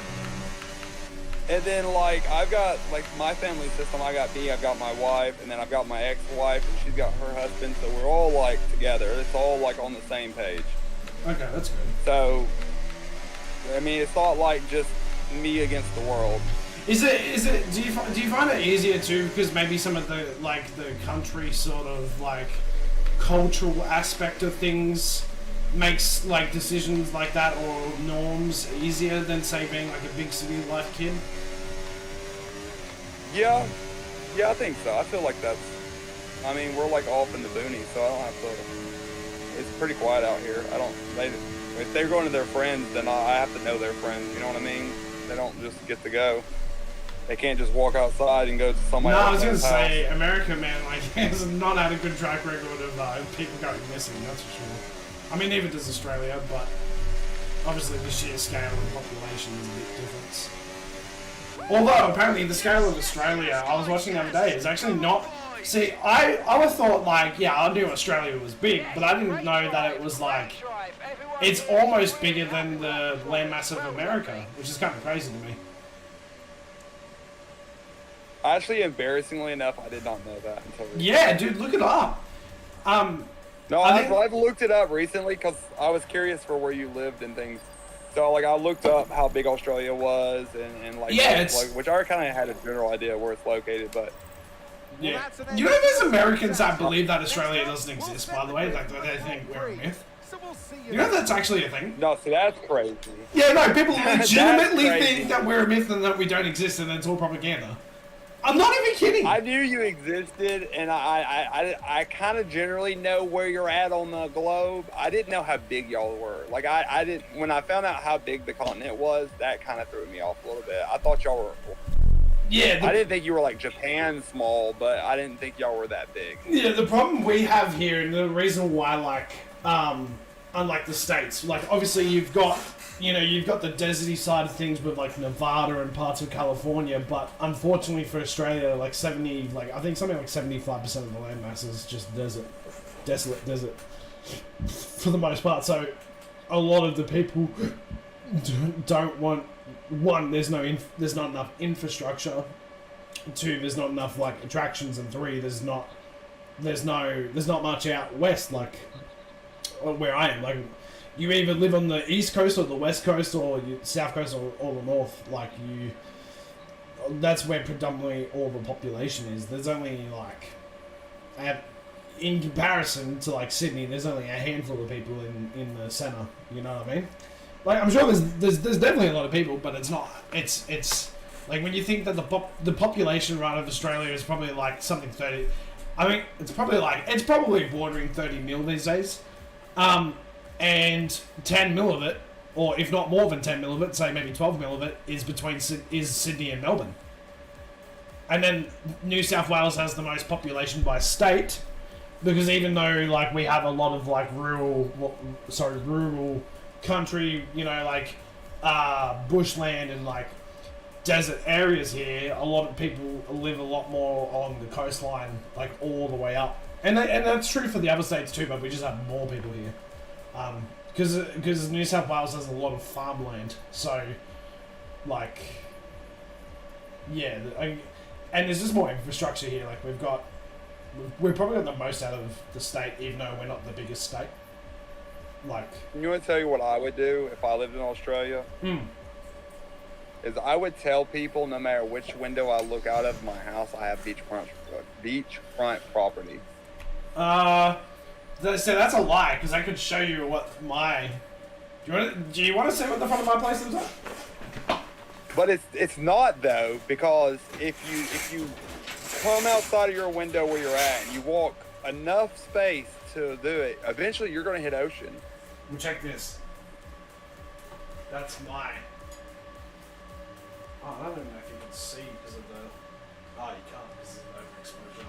Yeah, that's a lot of light glare on I that. think my camera's completely messed up at the moment, to be honest with you.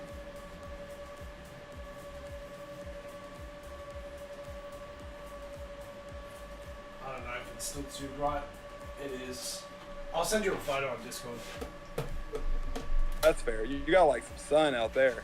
Oh, dude, it's not even the hottest summer we've had. Like, you know, a few years back when we had the massive fires, it was just 40-something degrees Celsius, like, every day. Like, it was just unforgiving, unrelenting heat. And we haven't had a summer like that. Like, those summers come, like, at least, like, one or two periods every decade, essentially. But, you know, like, Australia, man, like... It's an interesting one because, like I said, we got the landmass of like America. We just have like 20 times less the people. But yeah, also, America isn't all around you though. America is just not. Well, I mean, technically, you guys do pretty much as well. But America has got so many like different types of land masses in it, that's what makes it so unique and why I want to go out there, dude. Because it just looks so pretty. Like the fact that you've got, you know, like you've got Utah, you've got, you know, parts of California like the Sequoia National Park and like Yellowstone and like, dude, you've got the Rockies out in Denver and then you've got Montana and you've got Oregon and it's like, dude, like your landmass there is just so fucking unique for the fact of like how many different types of, you know, types of land you have there and how pretty it is. And then you've got even like Washington or Washington State, you've got like New York State.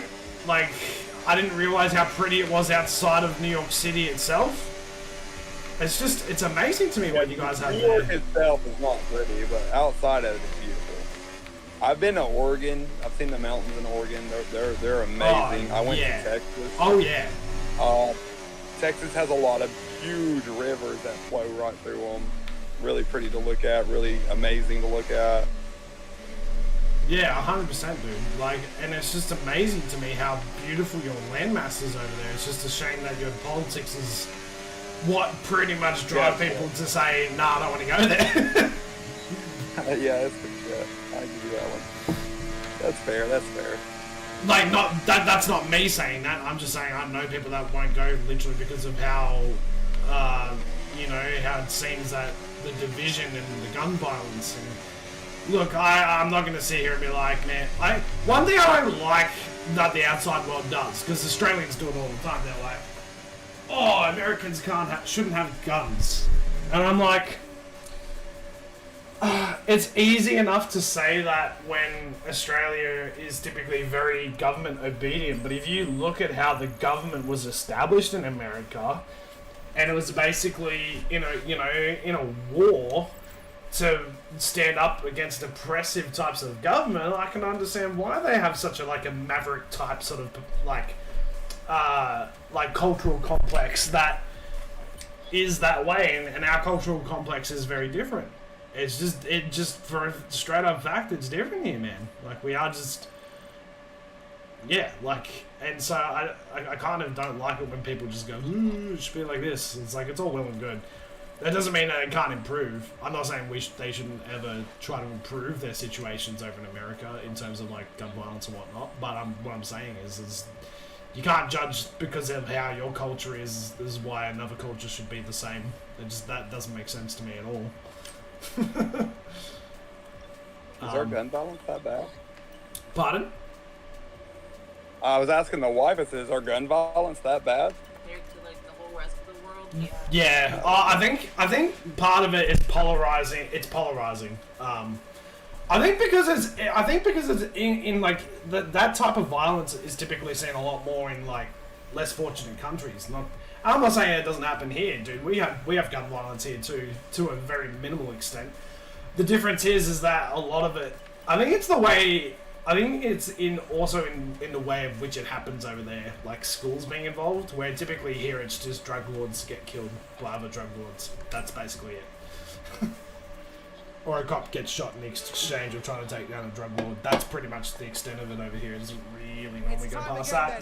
Not to say that hasn't happened. I do know where I grew up as a teenager where a kid did pull a gun at the school.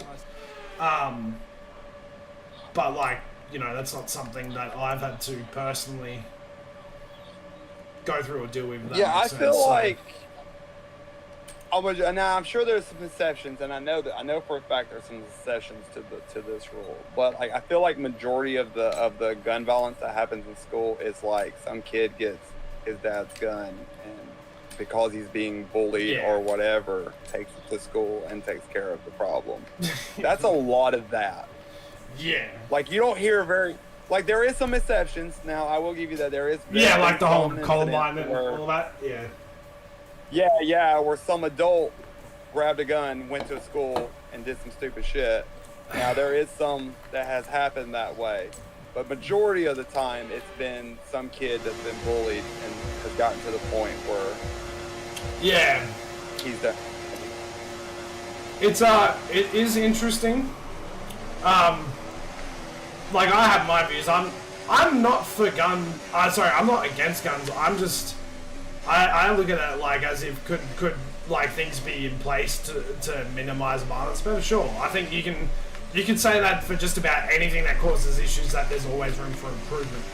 But I think a lot of the rest of the world doesn't look at it that way. They don't look at it in a cultural complexity the way that they should, in my opinion.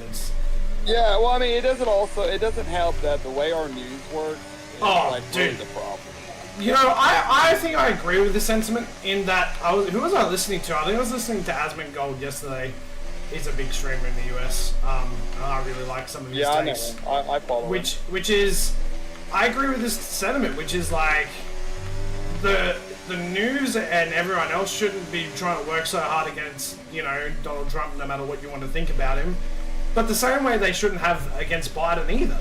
Like, you should be going, hey, that's still like our leader at the end of the day, and even if they're not perfect or if it's not the one I wanted, like, that's still your leader. And how can you expect them to do their jobs effectively when their own people are trying to basically get them out or toss them out? And so I agree with that sentiment. I think I kind of opened up my eyes a bit, because I was like, wow, that's, you know, I'm very critical of the bureaucracy crap that we have to deal with here. But then, how can I expect the people to lead us if all I'm ever going to throw out is like, oh, all these problems exist with no solution, or some sort of, you know, conversation to the problem that actually helps and what can change. And so I think the way that humans get polarized and just pit themselves against each other because that's what, you know, these media organizations want, it's so true. Well, yeah, because then that keeps people watching, because now you've got a drama. Yeah, and I think to myself more so now, I'm like, you know, I don't like my Prime Minister. I don't think he's that good of a Prime Minister, in my opinion. I definitely didn't vote for him. Hey, I didn't even vote for... But watch out. Oh, I don't care. No, I mean... Watch out, he'll be knocking on your door. Dude, but I say that with all respect, in terms of, like, I don't agree with half the policies. But I didn't agree with half the policies of his main competitor, because, like, kind of like in Australia, I think you guys are the same, right? Where people, I think, are sick of the whole Democrat versus Republic. Like, I think there should be more parties with more voices. We have the same type of thing over here. But I voted for an independent party. I didn't vote for either of the main parties here. Like, that's just me. Like, I'm happy to say that. And I just think, some system reformation would definitely go a long way in terms of changing outcomes for the future as well. Instead of sticking with a system that's been the same system for how long. So, that's sort of how I look at it. Because I think we're in a new day, we're in a new culture. I think people want change, and change won't happen when the system is still set up the same way as it was 200 years ago. This is how I look at it. Not saying that policies obviously don't evolve or change, or, you know, not saying that that doesn't happen, but I'm just saying, like, for even Australia, like, I just think there are better ways that we could go about things. But just it's just interesting. Like, I think these are the conversations that we don't really have with Master Duel, and I totally get it if people don't want to have these conversations. But I think these are regular, like, everyday conversations that I think are super valuable. And sort of going all the way back to my point is, like, kind of like, not saying I want to just make my stuff about political crap or, like, financial crap, but I do want to have my input and sort of talk about, I guess, my experience and what it's like to be me, and even my own personal crap, like, to a degree. Like, I'm obviously never going to drop names of anything, like, specifics, but just sort of talking about these things, because I think inviting conversation and, like, thought and sort of, like, any of that sort of, you know, you never know who you can reach. That might go, hey, I really identify with this, and maybe there's a positive message I can take from it, type thing. And so I like engaging with people in life that like to, you know, we don't have to even agree on topics, but just open to conversation, and not necessarily, in a way, it's kind of philosophical to the soul, because you're like, man, like, there is a lot more to life than just going to work or playing a video game or, you know, being with someone. Like, the ability to creatively make things and think is what kind of sparks me a bit. And I don't do some of those things enough, I don't think, sometimes. So I kind of want to implement some things I like to do, which is talk.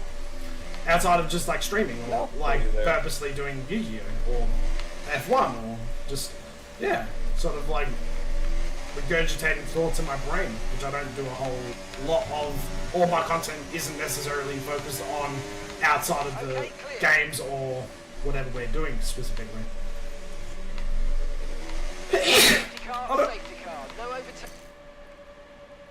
I don't know. Reduce your pace. Keep your delta number positive as we form up. Oh. Red flag. Someone's had a massive crash. Oh. Yeah. Okay. I was wondering what that big old red was. Yeah. Right. Get a nice advantage here. Let's have a think about how we handle the rest of this race. About this podcast coming up, what's your thoughts on what we want to touch on? That way, if I'm not researched in the information, I can be researched in the information. Yeah, what do you want to do? What are you thinking? What should we talk about tomorrow? Is there anything specifically Yu-Gi-Oh! Wise you want to sort of talk about? If you do, list some things. I think maybe I'll brainstorm after I get off stream too about things I want to talk about, as well. And honestly, there's really not too much going on. Really, because everything's like mellowed out. I think the meta is like pretty mellowed out right now. The ban list is out. We're not getting anything new off of that. That's in the TCG thing, and then the in Master Duel standpoint, man, the last ban list was pretty limbed,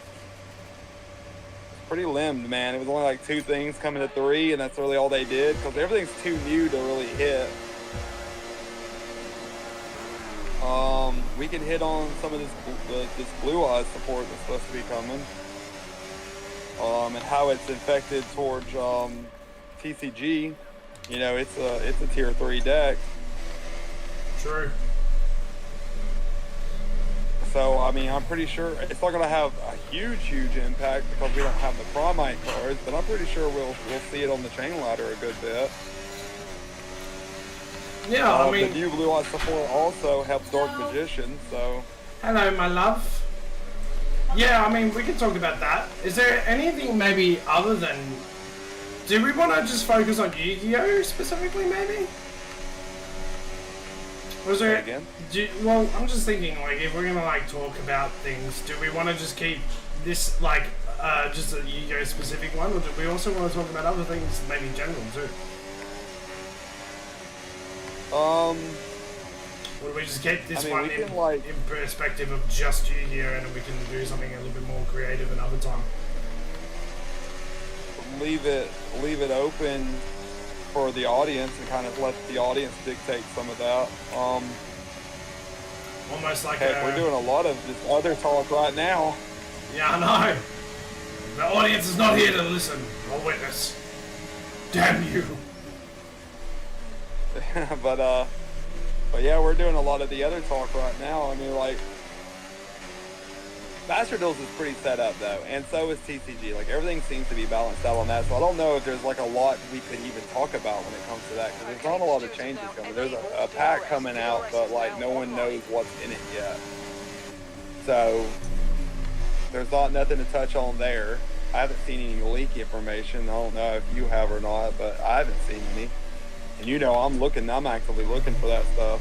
I mean, we could talk about upcoming booster box releases, like even like ones that are coming, like Stampede. That's dropping next month, really. So, like, well, it's not March yet, but once it hits March, which will be in like 2 days for me, it'll be a month before Stampede comes, essentially.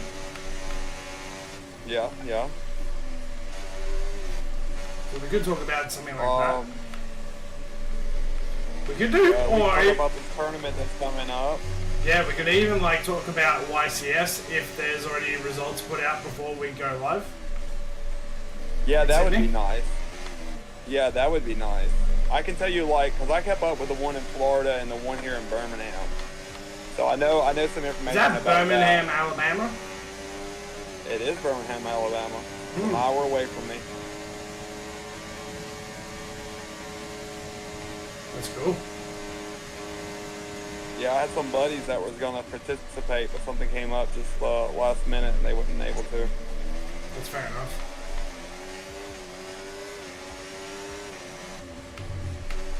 They've got a lot of older school decks, so I doubt they would have ever showed up on the live streams or anything, but like just the energy of it and the fun of participating is like hype. Yeah, 100%. They usually go down as a group, stay a few days, you know, prepare themselves for it, and then go and have fun. Like, it sounds like a blast. I might participate with them one day. It is a good energy. That's why I tell you should try it. At least the locals. You should at least try at least the locals. No, I'm down. Like, the energy's really cool. I'm down. People are friendly. But I don't want it to be like Master Duel where I had like none of these pertinent like extra deck cards that I could highly like benefit from having, sort of. But then I realized that a lot of those extra deck cards are normally the more expensive ones that you got to try and sort after. So. Well, I mean, like, you having 3 of that structure deck, you're set. You're already ready to go. You're probably not gonna like walk away first prize or anything, but you've got enough deck and it's consistent enough that you could have fun. Sure. And you know, maybe get second, maybe get third. I've seen people in videos straight up, not like staged or anything, take a Blue Eyes deck to locals and actually come first. True. I suppose it just comes down to like luck as well. Well, yeah, and practicing and knowing the meta, but like, I mean, the fun aspect is what your first experience and the fun aspect and seeing how nice these people are would be like your window to this. True. And then I'm gonna pack a crap ton of knowledge in your head so you know what's going on. Well, we can do that too. We can do a little bit of deck building tomorrow if you like. If you want, if you listen down, we can talk about all these things. Yeah. Yeah, you could literally do it with the three structure decks you got. You don't need to add anything else to it, which I would suggest if you can, to go through your extras. We can go through your extras and see if there's anything to make it even better with. But literally, all you need is the 3 structure deck. Well, the extra deck cards I have would be the ones I've collected. Well, that's what I mean. Some of those cards might make it better, but like, you really don't need those. But like, if you're running, for example, if you're running with an SP sitting in a binder somewhere, there's no point not using that. Yeah, I know. I do have an SP sitting in one of those. Why I said. Well, I mean, there you go. See, I mean, like an SP would make that deck better, so why not run that? True. And if you come out first, you get packs and prizes for doing that. Caution, So I mean, caution. the fun of it would be just the gist of it. But if you do come out first, that would be another level of fun. I don't know. I think you should. I think everyone who is into Yu-Gi-Oh should experience it. Fair enough.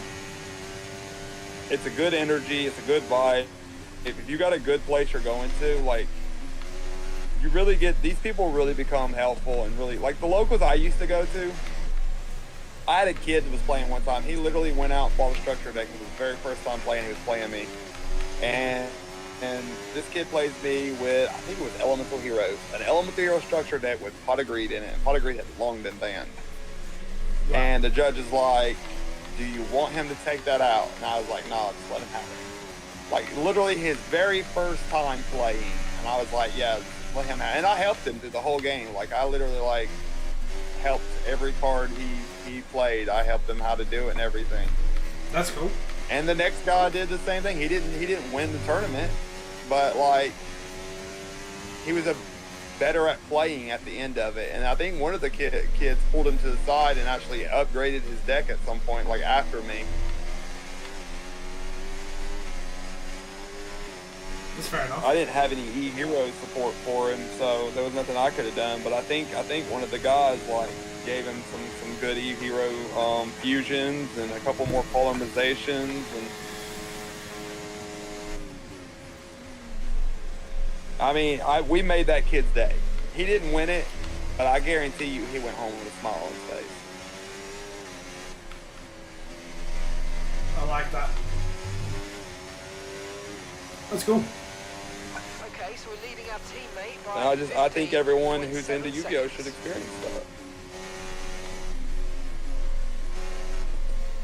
It's commendable. It's different than Master Duels. It's a lot different. You got more energy when you've got a person in front of you, and sure. More conversation happens, and there's more nuances to Yu-Gi-Oh when you can see someone's facial expression and body movement and just in general their energy. You can like get a better idea. It's kind of like when you're playing Master Duels and the screen flips over to his side. Right.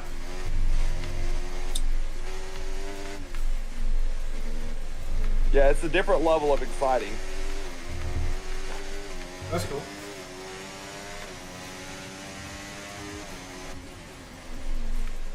I don't know how your local area is. Like, I don't know what kind of like people are there or anything like that. But like from my experience, every time I've went to a local, the place I would play at, the guy said, because he runs the store, was like, I would help you. He goes, I can give you my deck list and help you build your Blue Eyes deck into like a monster if you wanted to. I'm like, oh, that's cool. Did you tell him you had a chaos for that? Pardon? I said, did you tell him you had a chaos for that? I did not, but I mean, I don't know what else he could really add. That one, I probably wouldn't also have some sort of foundational knowledge of what I should have there. Plus, also you, yeah.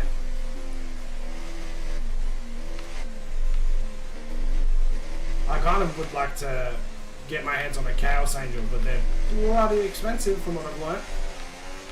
$34. Which is like $50, $60 for me. Yeah. I ordered one. Wow, you're actually going in. I got one coming in.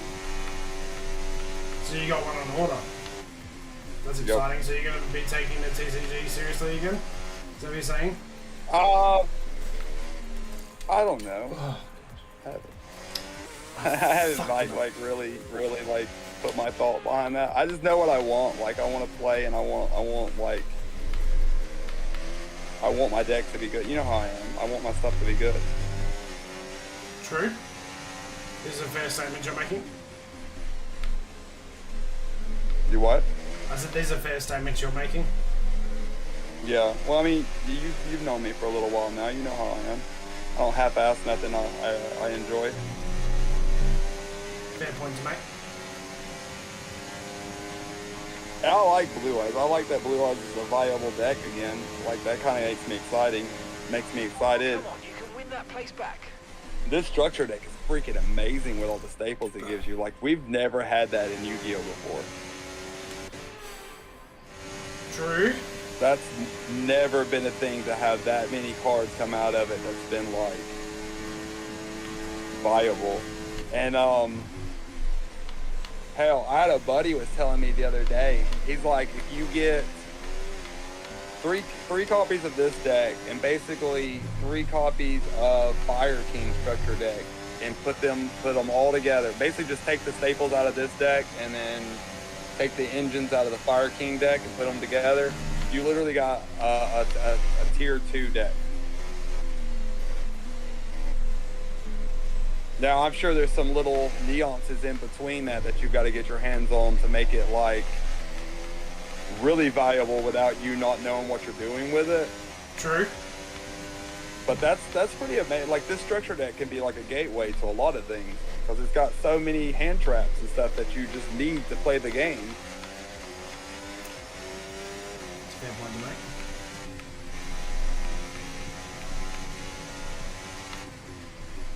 Playing this game with an old deck like this Evil Hero deck I got is like what me and my wife was going through when we was playing a minute ago. Pretty embarrassing. I mean, I'm serious. She shut me down on everything. I need to teach Queen that. Yeah, no, I agree. Y'all can play each other.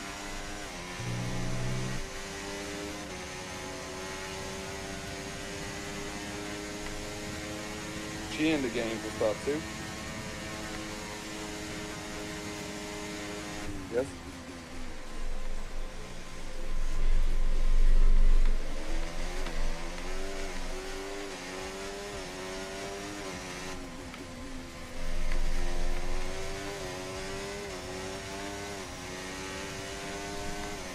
Oh, 6 more laps.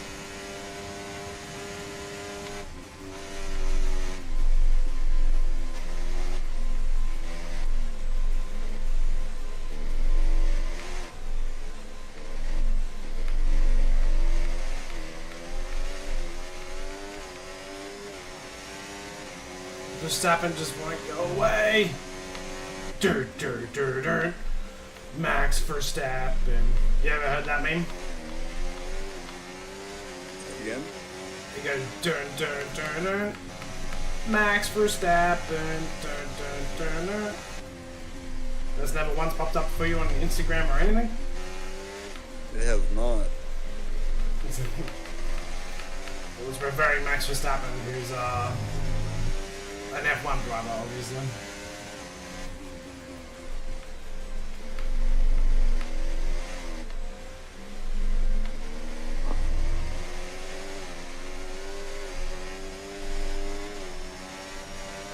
I don't normally be around for these racing games. Is this normally the vibe of your chat?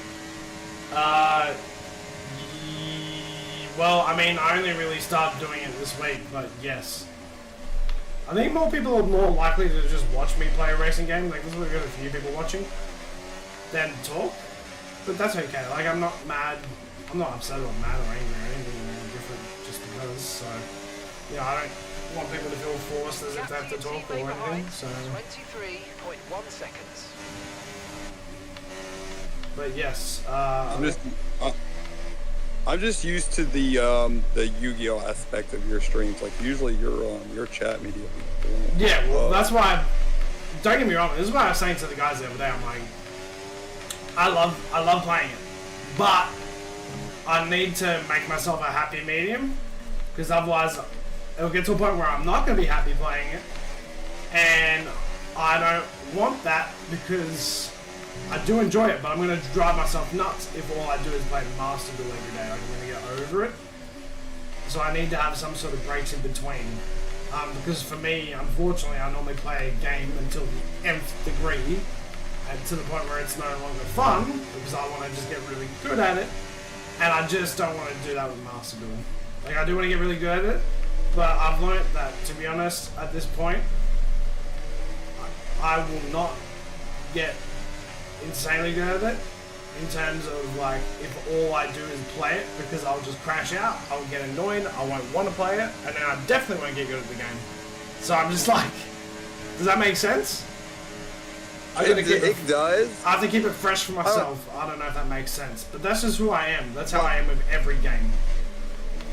It does. Well, see, I've got so many decks now that, like, if I get burnt out, I just pick up a different deck. Yeah, but I'm just talking about the game in general, though. It's not necessarily, like, I don't know how to explain it. I love Master Duels. Like, I love Yu-Gi-Oh! I've played my freaking, long as I can remember, I've played some Yu-Gi-Oh! So. No, that's it's like one of those games, I put it down and then I pick it right back up. But see, that's what you're saying. You put it down. I'm saying I'm trying to keep it in space where I go, well, I don't put it on a hiatus. I don't put it down. Like, I just want to. I want to keep it there. I want to keep it fresh for me all the time, because the problem that I have, it's with every strategy game I find, I really throw myself at them to the point where I play it to the point where it's not fun. And once it's not fun, it normally takes a while before it resurfaces back in my playlist. Does that make sense? So, because I'm trying to... does. I get where you're getting at. Yeah. I don't... And because I want to maintain you guys, like, playing and having content, and I'm trying to just go, okay, well, what do I got to do to separate it so I don't, like, shelf it and then not play it and then lose my community because I'm not playing it, ever. Like, that's what I'm doing, essentially.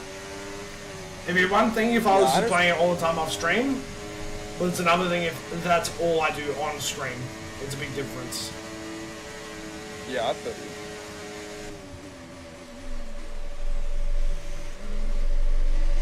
I don't know if that makes sense, but that's how it feels anyway. No, it makes perfect sense. I get it. I get it.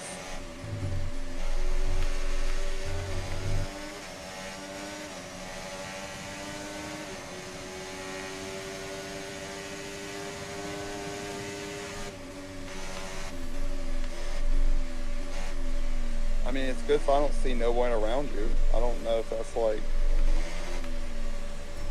In my shoes, me not seeing no one around me means I'm like all on the other side of the track and they're already passing the finish line. So. No, so do you see the time that's like on the names at the top left? Yes. That's how far behind he is, so he's 2.3 seconds behind me. Okay, I just know when you flip the camera around, I'm not like seeing no cars back there. Oh yeah, because when you're in first, especially in Formula 1, you get all fresh air, and to be honest, like, you just gotta run faster because you're not no one in front of you to slow you down. Because it's all part of the physics of the game. Like, you'll naturally go slower when you're driving behind people, unless it's like slipstream, obviously. That's different. Like having no distractions, no one in front of me, I'm not having to defend my position because I'm 2.3 seconds ahead of him. I don't have to stress, so I can just, all I gotta do is just make sure I don't fuck up. You know what I mean? All I gotta do is make sure I get the car on the track and just keep hitting the same corners, the same apexes, the same way each lap. So it becomes a mind game, because obviously you're like, oh well. But you saw it, I didn't win last race, I got third, so. But again, it's just been strategy, once again, has gotten me to this point. He's running on medium tyres, so it's grippier, which is why he was all over my case until like a couple laps ago. Because he, you know, his tyre grip would be at like critical levels at the moment, whereas I've still got plenty left on my tyres because I'm using a hard tyre. Because I started off on mediums, and when the red flag happens, you have to go off the set of tyres that you're on. You have to flip. Right. I've already used my medium set, whereas he hadn't. He started on hards, then used his medium set, but because his medium set you know, like I said, it's more grippy. It means you don't get as much, you don't get longevity in tyre wear.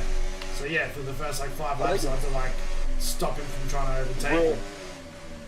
I think it's really cool that you have a screen at the bottom down there that's showing you like health of your car. Yeah, like well, I can check all my temperatures of my engine on this one here. That I've just flicked to, so when you see it pop up, I can see what all the temperatures are running at. So like, does it show you gas?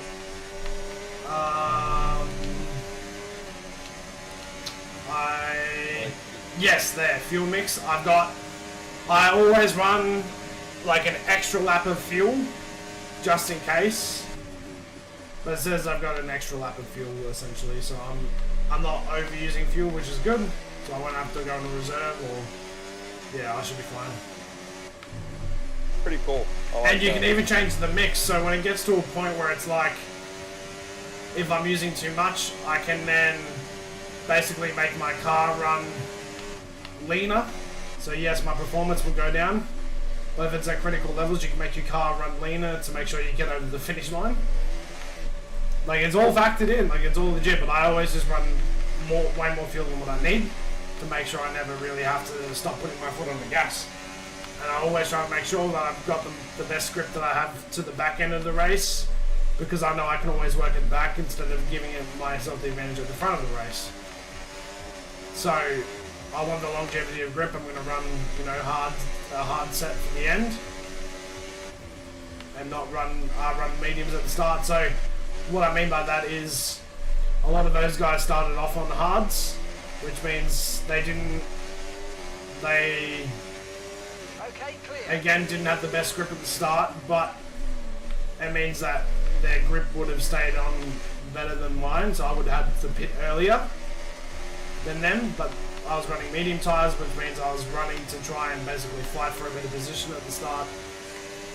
But now, like, look at the time difference I'm putting on him just because I've got more grip. A lot of spare energy. Okay to use your overtake button. And we're about to go into the final lap, so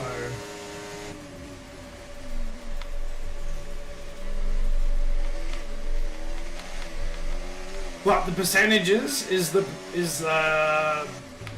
grip levels on each tyre, so you can definitely see that I'm using the left side of the car is definitely using a lot more than what the right side of the car is. Yeah, I noticed it's still green on the one, or greenish. It's greenish, but it also has the percentage readings on each tyre as well. But if something is red, like say on the body, so you can see how like the body parts are green. If something's red on the body, that means I've it's either been damaged by like either hitting someone or hitting a curb too hard, like some of the ripple strips, or it means that the part might be completely missing. Because obviously these cars sit so low, like you can hit a ripple strip and you can damage your car. So that's why you try to stay off them. My screen would be a lot of reds and yellows happening.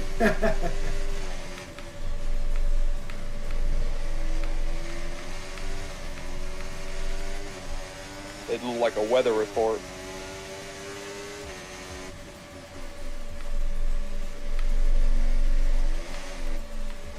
You see right here, we've got a strong wind front coming in. Let's see how fast I can get this car to go. I'm using all my battery energy now. You see how my yellow bar's going all the way down? We're going 330. 329.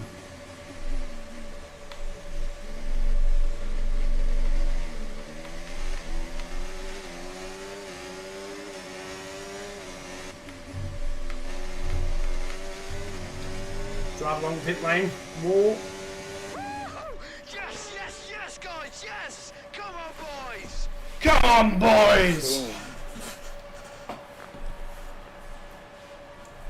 King, the grand champion. It's always good, Crofty, to get that momentum on your side, and it's really good for your confidence as well. The more confident you are, the further that can take you.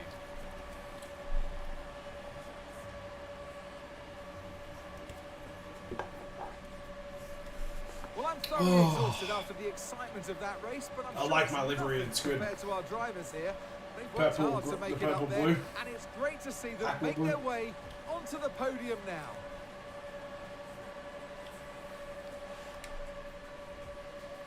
huge.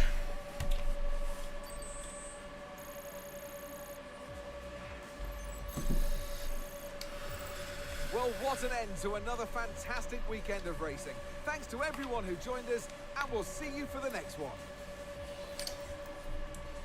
And I've like got the difficulty up at the moment, so it's not like I'm playing on easy mode. I'm playing on hard, so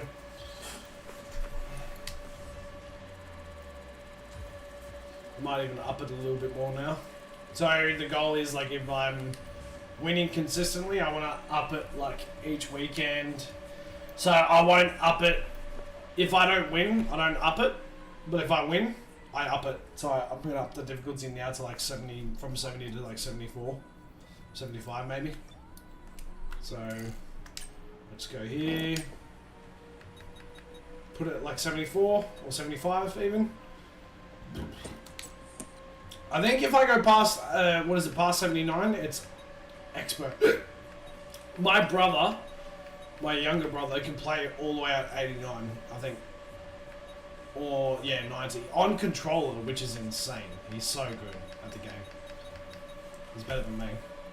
But right now, we're playing on 75 hard, so we're not far off expert. So I've just upped the settings then in chat. And now I get to pick my...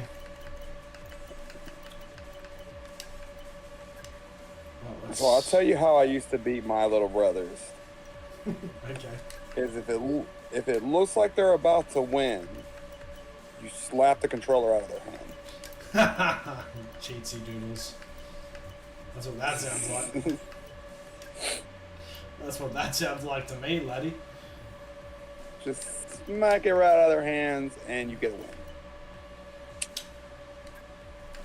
True. No, that's a joke. But I mean, it happened once or twice. Just a little once or twice, you know what I'm saying? I've got to see. Now you can do like sponsorships and everything. Like you can choose like what your sponsorships are and like so. Alright, I'm gonna drop back to the engine ones. So I swapped these for each race because I obviously want to try and get the most out of the engine parts before I have to get new ones. We have enough resources maybe to get another upgrade here potentially. No. Do I have enough here? No. What about here? I do. Minor.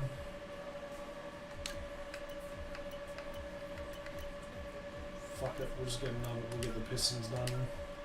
Sweet.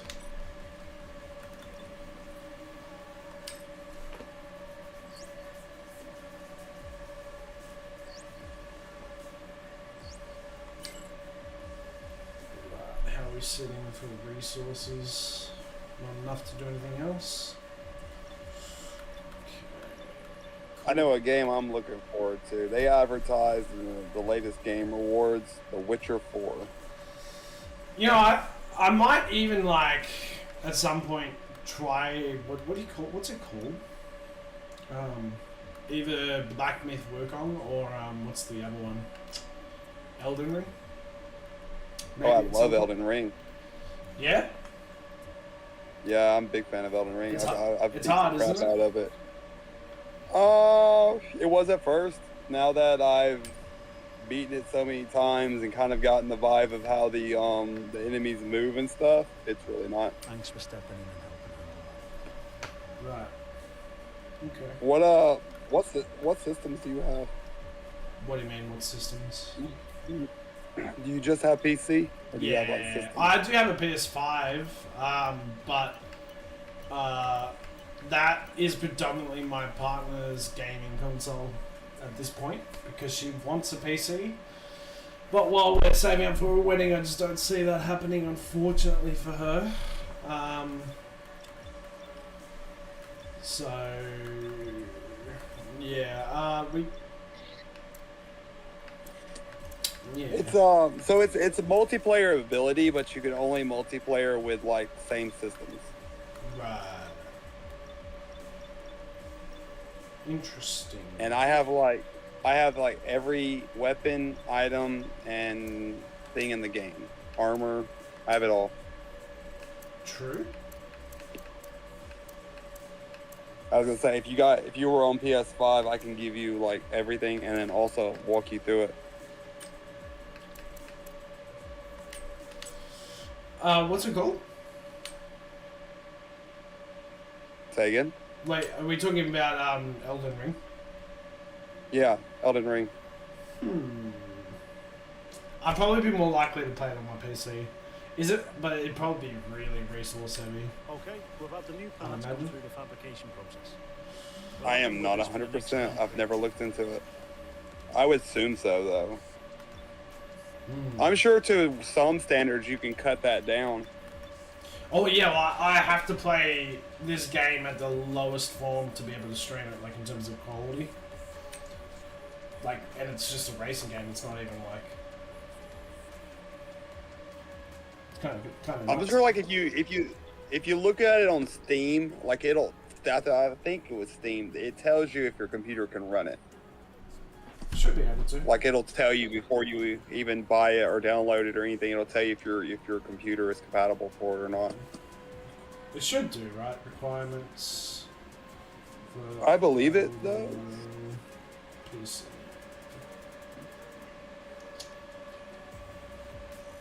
I would think it would. I know one of the things. I don't remember if it was Game Pass or Xbox or if it was Steam. Oh yeah, but one of them told me.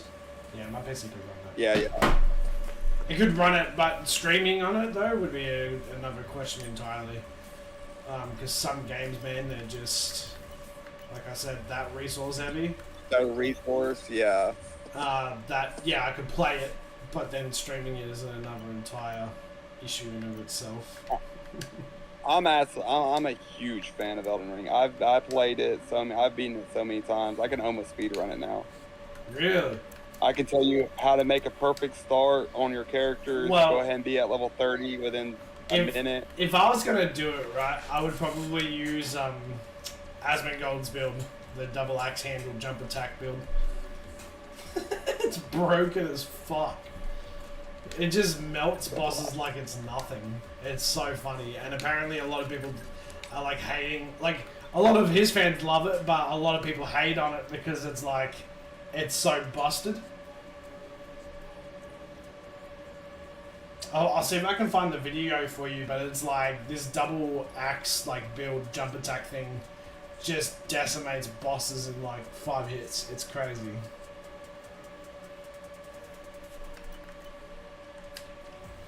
If you haven't seen it, I highly recommend you going out and having a look. It's funny as. Yeah, I'll check it out. Like I was more into. I ran. Well, my first run was like a lightning character. I used like this spear that turns itself into lightning, and you can just throw it across the screen. And it's literally like 5 to 6 hits on a boss, and that drops the boss right there. Okay. And then my second run, I ran through with a it's called Death's Poker. It causes like frozen fire to happen on the ground, and I could literally like 2-hit bosses. Really? Yeah. So I mean, like I'm pretty sure there's like way more optimal builds. I know like bleed builds can go through and like 1 to 2 hit bosses. Be especially careful accelerating Well, corner exit. something I want to show you is the racetrack I'm on is actually the Miami racetrack. We've got the American Miami, racetrack. USA? Yeah. There's 2 actually. They do one in Miami and one in Texas. If I'm not mistaken. I wasn't even aware we had any tracks for this.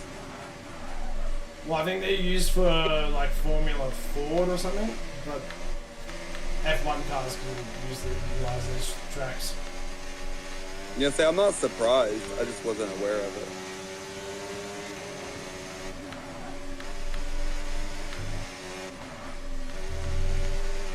Right now, it's raining, so it is very hard to get my car in a nice straight line.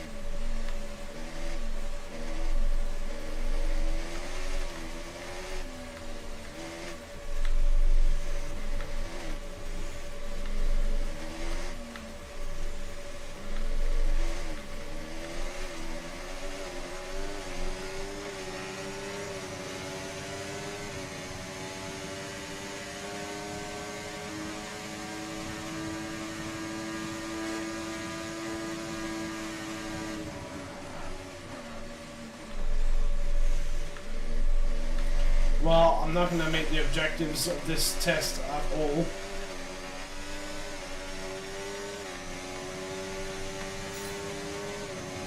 Unfortunately, Yeah, for me.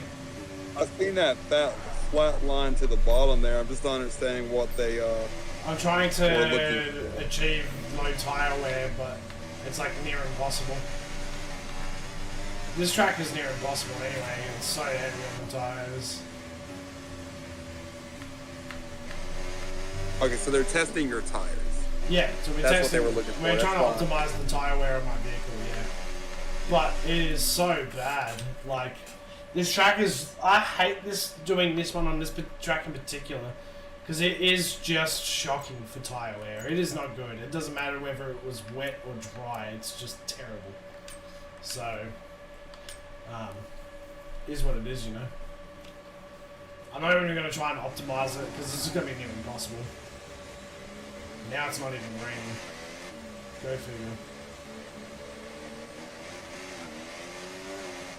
But the track conditions would be super duper slippery. So the green ones are intermediates, which means that it's like a mix between a little bit dry but very slippery. Quali sim. We've estimated the times our closest rivals will be doing, so that's what we need to beat.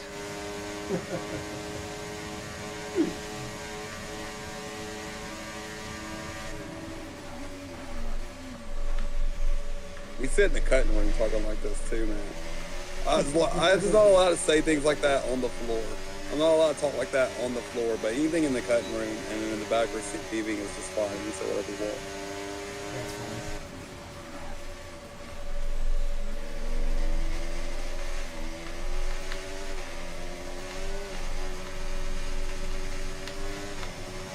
I tell my boss, I was like, I'm gonna text you one day.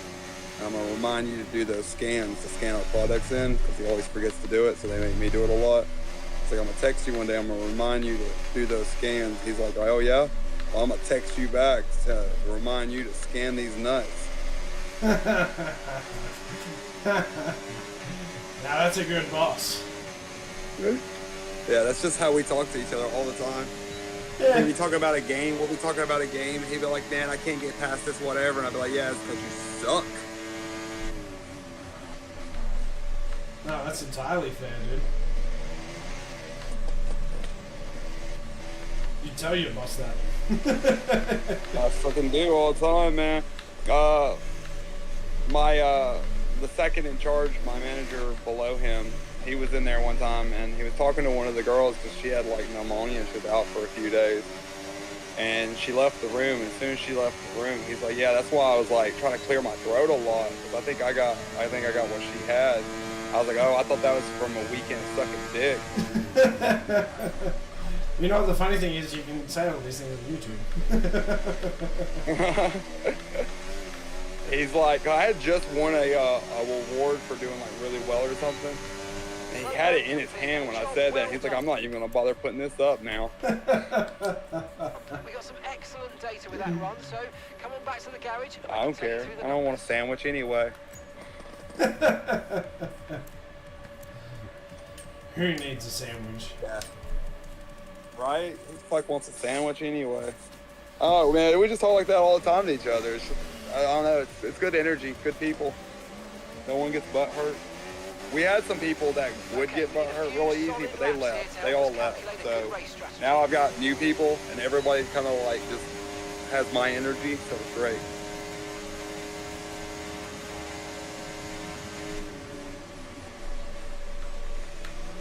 No, that's good, man. It's always good when you can like relate to something, you know? I got my buddy Tyler. He's actually the one that got me back in it. He like gave me like 1, 2, 3, 4, 5. He gave me like 6 decks, 6 Yu-Gi-Oh decks. He's like, here, oh, you're into Yu-Gi-Oh? Here, I got extra decks. We can play one day. He literally handed me 6 decks. I got 6 decks and then a big old tin full of extra cards. That's cool.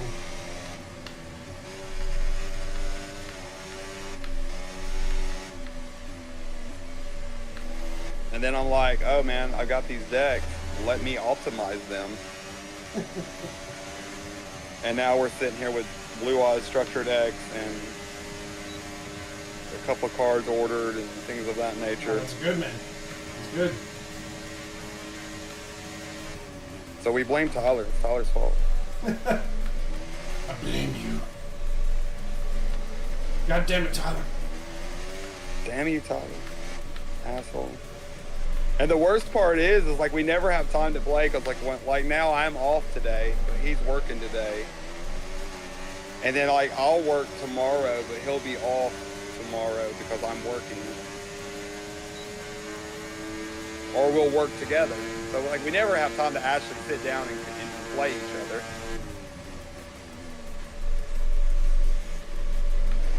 I mean, I'm sure one day it'll line up or something, but like as it stands, and then my boss is on vacation, so, and we're like the two most knowledgeable cutters that he's got. So we're like taking turns filling in for him. That's fair. How do you find like being a butcher? Like what's that like? It's good money. I get paid real well. Really? In Australia, I don't think it pays that well. Interestingly. So it comes into like mom and pop shops don't get paid very well. Sure. Like I had a dude who has a mom and pop shop down the road here, and he wanted me to take over so he can like go vacations and stuff. He wanted me to like work there, but like for me to go there, I was giving up like $5 in pay. I was giving up 401k, stock, vacation time, which I'm sure they would give me vacation time if I asked for it, but like I get paid vacation here. I wouldn't get paid vacation there. Yeah, right. Interesting. So like I've given up a lot, so I kind of had to turn that down. That's fair enough. I was telling him though, I was like, because it's like really close to my house, it's just down the road. So like that would be a benefit. I was saving gas. But like I told him the only way I could do it would be like I would only take like $1 or $2 pay drop. Like I couldn't take more than $1 or $2. Yeah, I mean, who can in today's economic like standing? Yeah, I got mouths to feed and exactly. And house. Yeah, right. I just bought my house, by the way, the other night was my last payment. So I own this property and house now. That's sick, bro. So you fully own it now? I fully own it now. I've got to go. I got to get with the lady who owned it before me. Me and her's got to get together on one of our off days. Or on my off day. She's not currently working. On her off day, on my off day, I got to get with her and go sign the paperwork for me to get the deed. It's like all we're waiting on now. That's exciting, dude. I'm super excited about it. Like I'm ready. And what I was telling the wife is I want to take the money that we were paying on rent. I want to put in the savings account. And when we get substantial amounts up, I want to put towards the property in the house. Like repairs, expansion? Fixes up, add-ons, yeah. Just whatever the house needs to be better. A pool for the summer. We didn't buy this for the house. The house is trash. A pool for the house. We bought it for the land. It's 4 acres of land, so it's bought for the land. Huh? I said you need a pool for the summertime. Yeah, that would be nice too. Oh, I live on the side of the mountain. It would be kind of hard to we don't have any flat land, really. It's all hill. It's really pretty out here though.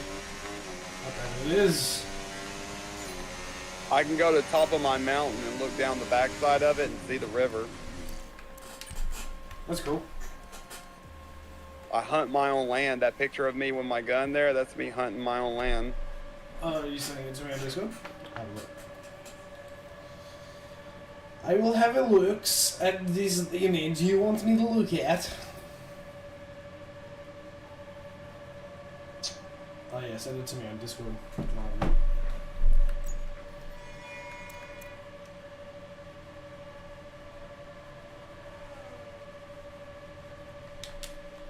Speaking of which, let me check in on Discord real quick and see if anyone's commented back to my...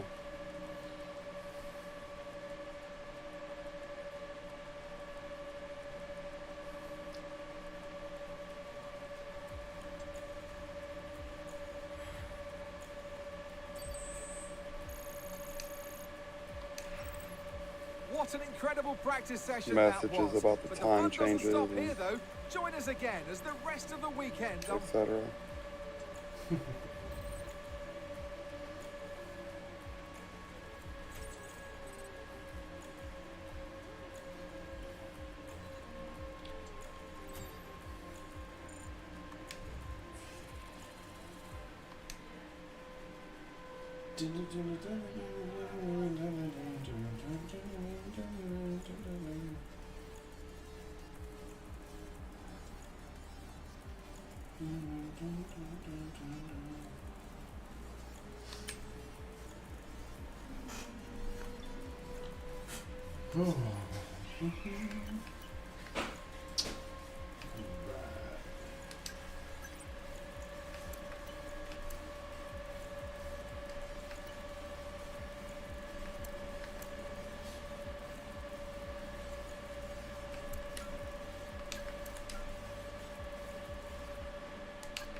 Welcome back to Miami.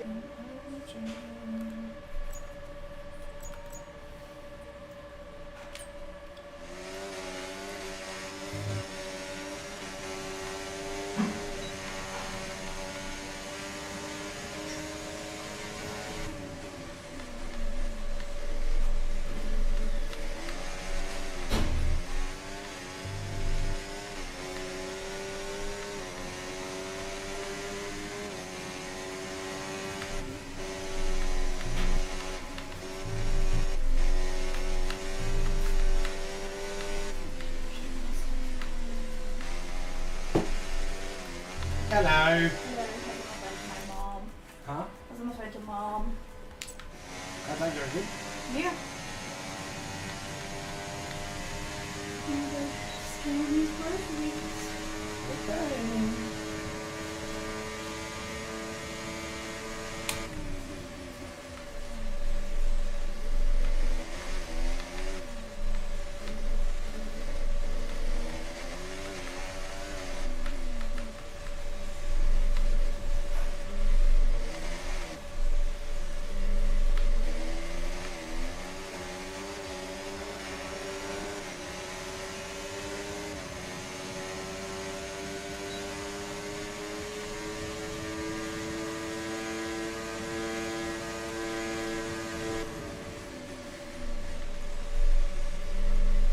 I had a weird spike. I think I disconnected. Happens.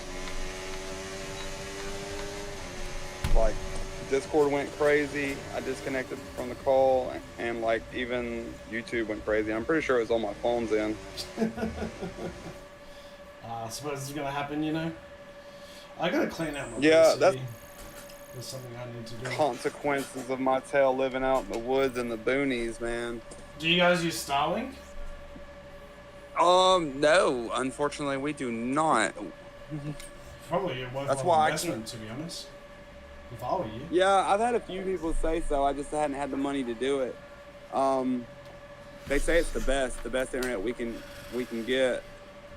Yeah, the internet I get out here because of where we're at and where we're located, and there's no neighbors around us, so there's not like a lot of places that will direct internet this way because we're not gonna make a lot of money off of it. You know what I mean? It's just us.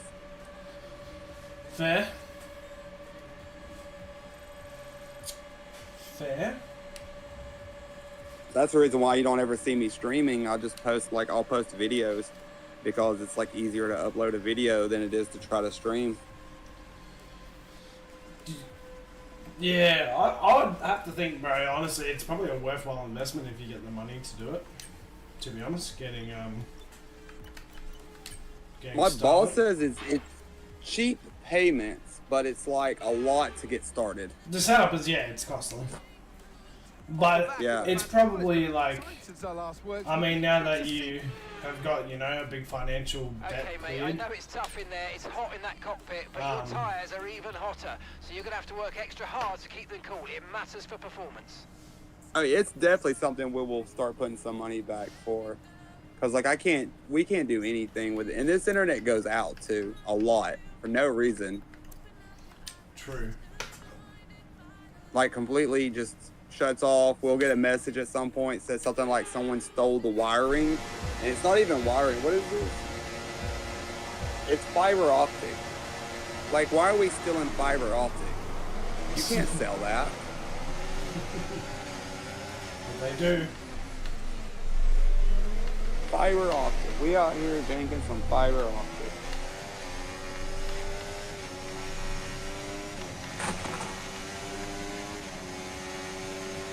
So yeah, that is a game plan at one point. But I tried to stream one time with Yu-Gi-Oh! And then like the stream was fine, but the game was so laggy that I timed out and didn't even know I timed out because the game was lagging to the point where it didn't tell me that I timed out because of how much it was pulling to just stream.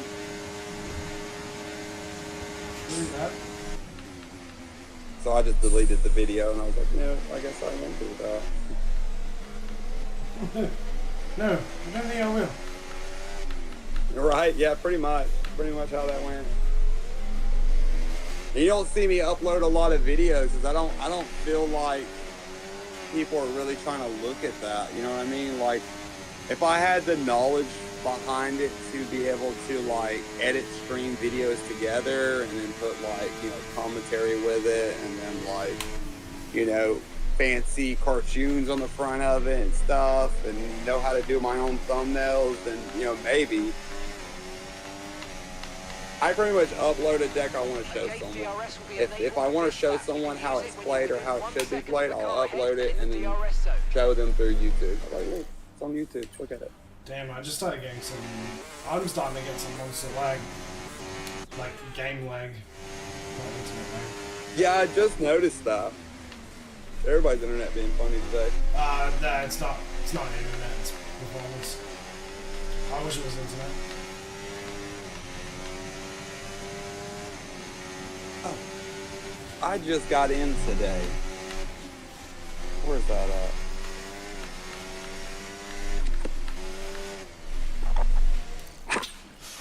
Damn it.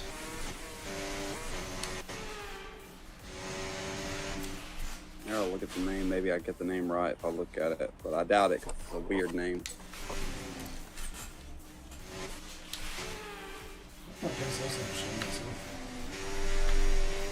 I can't say the words of her first part of her name because it's Boya Ku, whatever English that is.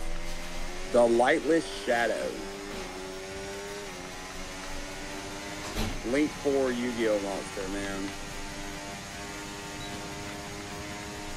She looks like she's from the Goddess lineup.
Oh my gosh, I keep fucking that corner up, dude.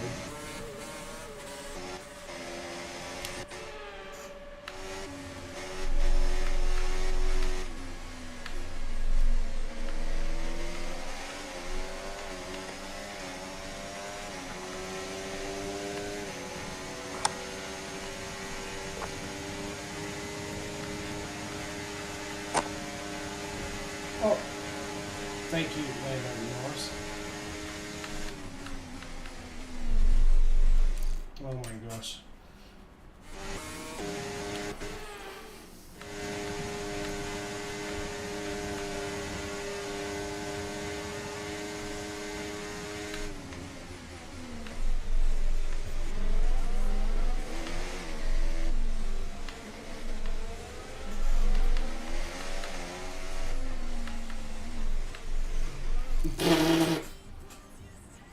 Right, what is that? FPS drop.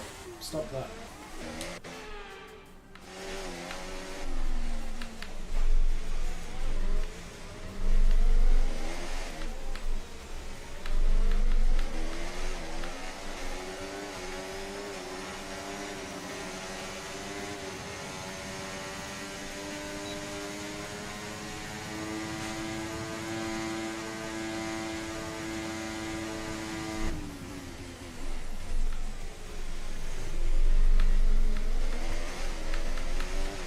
Okay, good work. Great pass.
I don't know why my PS3 performance is bloody so bad right now, dude.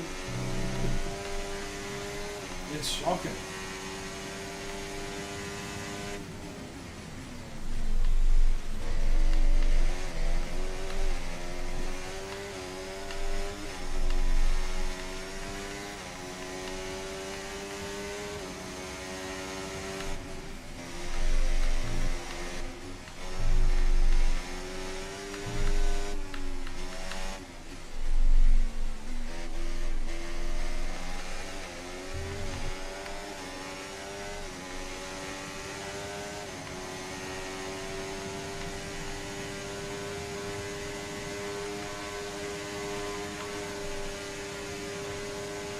Okay, focus. We need to stay on form.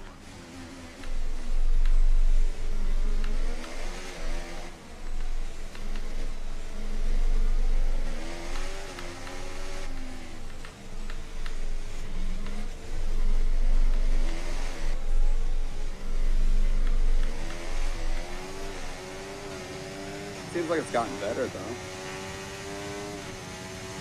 Yeah. Sounds like one of my fans is not liking me. And I don't mean like it sounds like it's broken, it just doesn't sound like it's going. Pop Because that he's not side so quick, open. I'll let you know. Yeah, so pop that side open and take a full look at it. Oh, I can just hear it.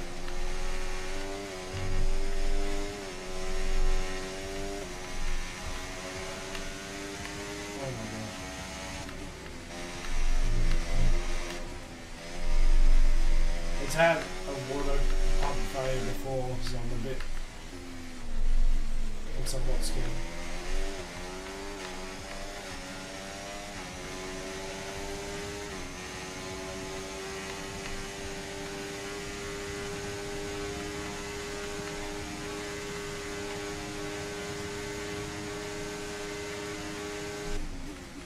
Oh, I can't wait till these cards come in. I've got quite a few actually coming in.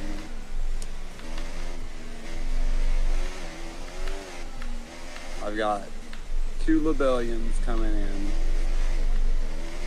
I've got Brendan Regain coming in. Magma Hut coming in.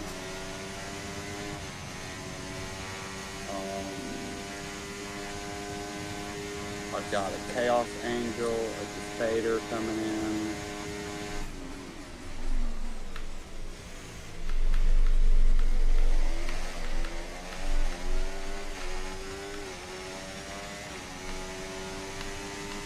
Okay, mate, this is the final lap of the race. Final lap. I'm gonna convince you to get that deck together, and I'm gonna set my camera up some way, and I'm gonna play you.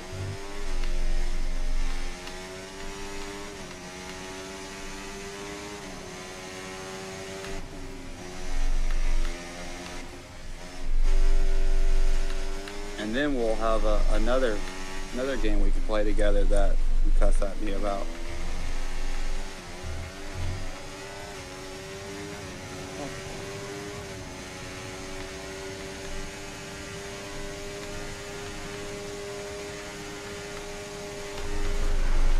Oh my god.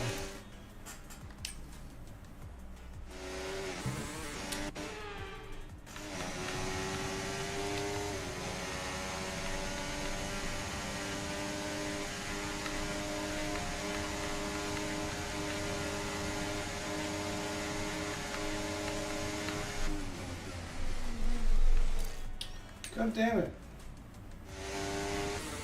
Oh shoot. You hit that wall.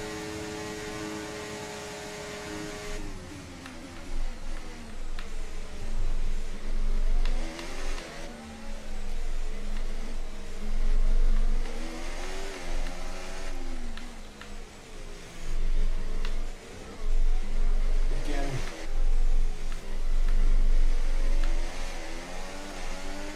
Let's just flip to the metal. More to the pedal to the metal. Pedal to the metal. Oh, okay.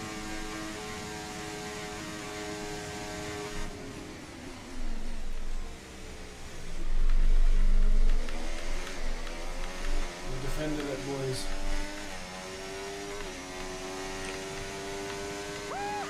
Yes, yes, yes, guys, yes! Good old sprint race. Yes, mate, I'll take that. Well done. We're really happy with the podium down here, so well done. Yes!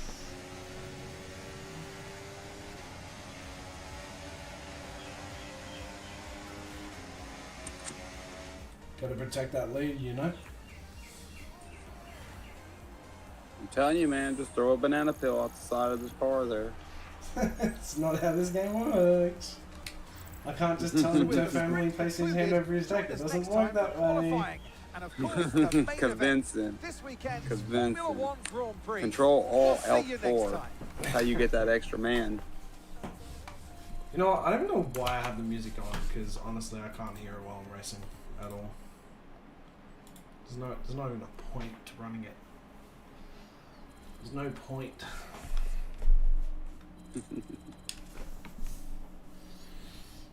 Oh boy. You know what games need to do? They need to make a playlist. Like, this should just be standard practice for every single game. But other than, like, depends on obviously the game types. Obviously Elden Ring probably doesn't have music in it that is you know, they can get you in trouble by streaming it, but I feel like all games should have like a matter of a playlist that they offer for streamers, honestly.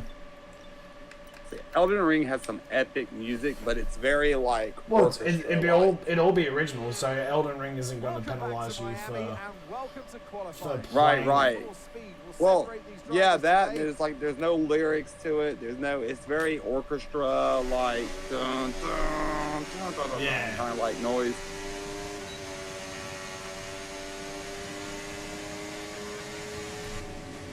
So there's no like worries of any kind of nature of any kind of bans or demonetizations or.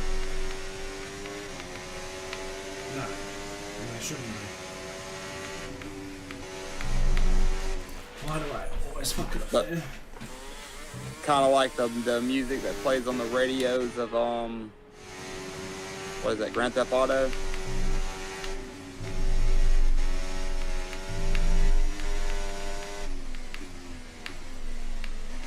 You remember the old Grand Theft Auto games? Yeah, for sure, bro. I played a lot of GTA 5.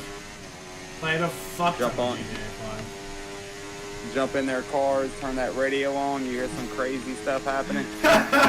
Dude, yeah, you hear like the most racist shit too.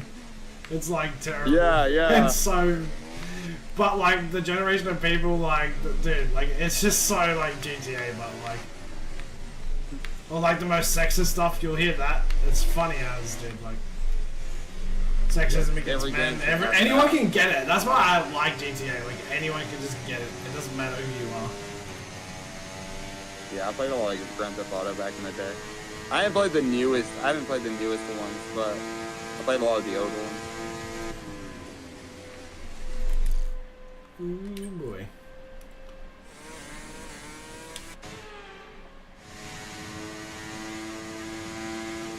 I was looking at some deck boxes and stuff, man. I was gonna get me one of those really cool deck boxes with the dice holders on the sides and everything. But like they all seem to be constantly sold out. The ones that are not sold out are like architects to the deck I'm actually playing. Yeah.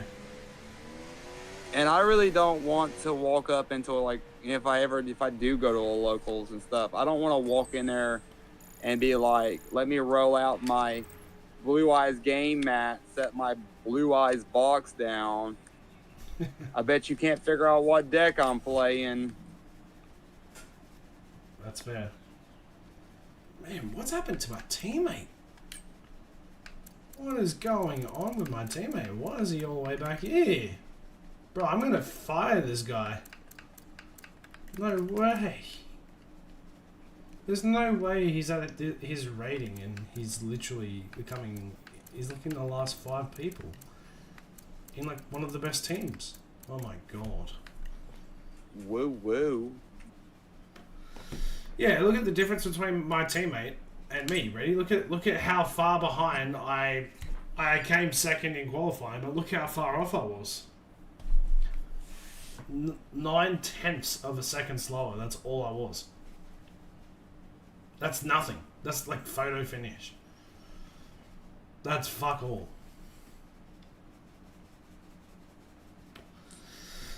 That is nothing. How is he all the way back? How is he? Hang on. How much slower was he? He's like... Bro, he's like multiple seconds slower. He's like 2 seconds slower.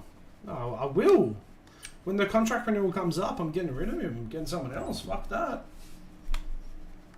Bro, I want to win the Constructors. I don't just want to win fucking... I don't just want to win the championship for myself, which I'll most likely do. I want to win both. I mean, I can carry it because I can keep winning, but it makes a difference when my teammate gets points and not fucking dead last. Like, where are we for standings? I bet in Constructors we're probably not even doing that well. Where is standings? Oh no, we're coming first in Constructors, but that's only because I keep winning. I have to like win every single race to win though. The Constructors. How's that back of yours feeling? You know, carrying that team. Dude, he's not even in the top 10. He's in like literally look at the stark difference, man. He's got a #1 car, or he'd have yeah. He's not even in the top 10. What is going on here? What is going on here? I'm gonna fire this guy. He sucks. We literally have, like, performance-wise, we're pretty much in line with the best car. There's no shot that he's doing that bad.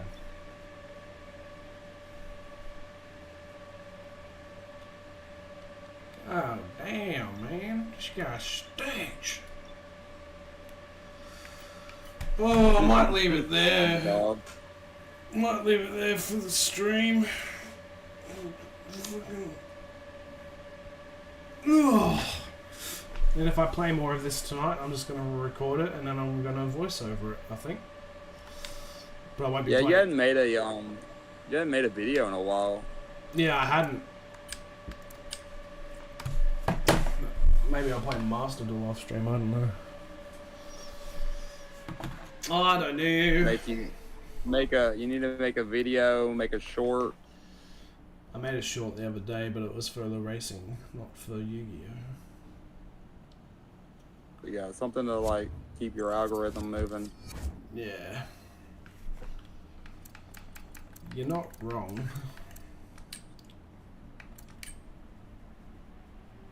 What have I got? Gotta do my duties as a.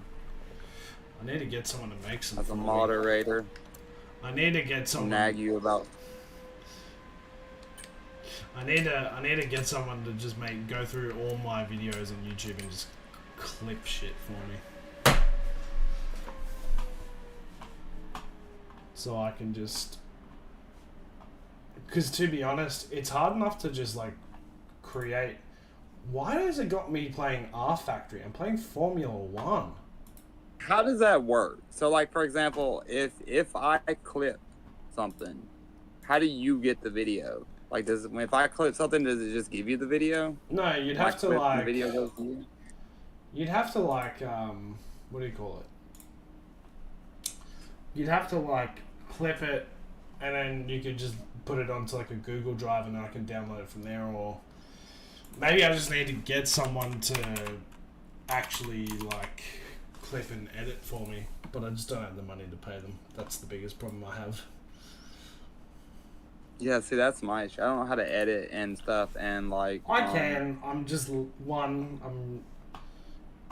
it takes it out of me just to stream, and two, I don't. It just gets. I don't know. I get real bored just editing afterwards. But maybe I need to like do that. Maybe I need to get like someone that's willing to do it as well.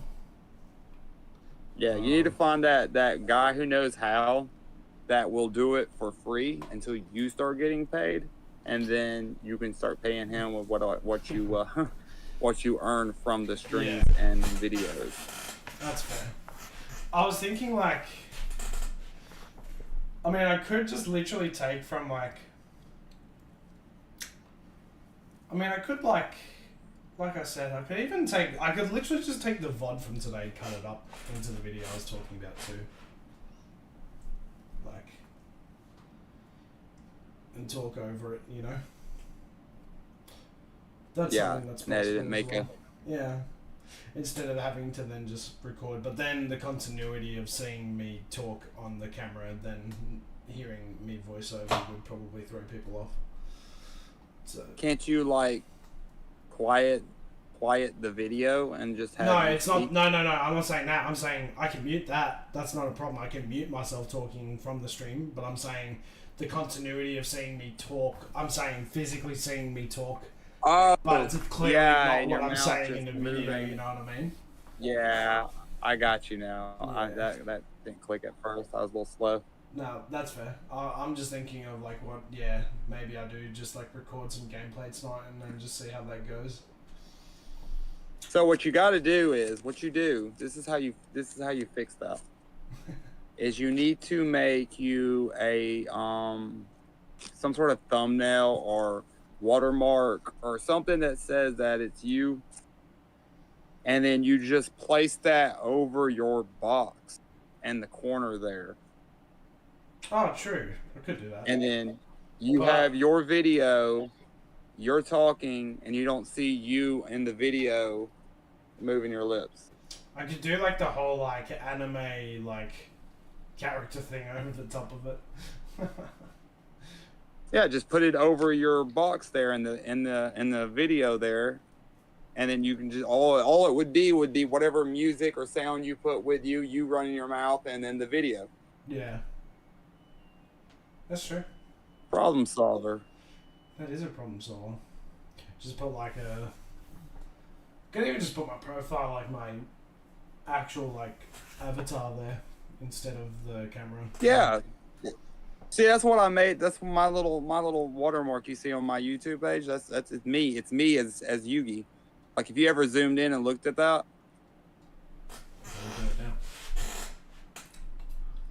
I will look at it. I put some time in this, man. It took me like an entire day to make that. Let me post this thing up in Discord for you. This thing, it took me a day. It looks pretty good too. Just looks like Yu-Gi-Moto there on that little screen with it being tiny though, don't it? Okay, I'm gonna look at Discord. Where did you post it? Oh, I'm posting it now. You got a bow. Oh, look at that. Since when did you get a bow? Oh yeah. There, I posted it in Master Duel chat. Yeah, I can see it. That's cool. That's cool. I like that though. Yeah. And I could just like set that over a picture there and do whatever. But I mean, like I never got that far. I did it all because I was going to do that stuff, but like I don't know how to do all that stuff. So I know how to do the creative stuff. Like I knew how to make that. It took a while, but a picture I got you for, man. But like if it comes to video editing and stuff, I'm lost. No, that's cool. I'm gonna, yeah, I should be fine. I'm just lazy. I'll admit it. Chat, we're gonna end the stream there. I'm gonna call it a day, and I'm probably actually gonna do exactly what you suggested and start working on a video to put on the interwebs. I was just saying, I hadn't seen you do one in a while, and it's probably time for you to have one floating around. You ain't wrong, boy. You ain't wrong. You ain't wrong. You have a good night, all right, brother? I will. All right. Tomorrow, we will have the community pod. We'll do that. Have you got a list of things that you want to talk about? So what I've suggested before would be the tournament itself and the Blue Eyes deck information. Yeah, I'll. That's about all I know. I'll make a list tonight for us. Yeah, I'm saying. All right. You know, add to it or whatever, or maybe we'll think of something else. But yeah. All right, bro. You have a good one. Like I said, I'll catch you in a bit. I'll catch you tomorrow. All right, brother. All right, see you, man. Bye-bye. Bye. All right, chat. That's it for today. I will catch you in the next stream. Bye, bye.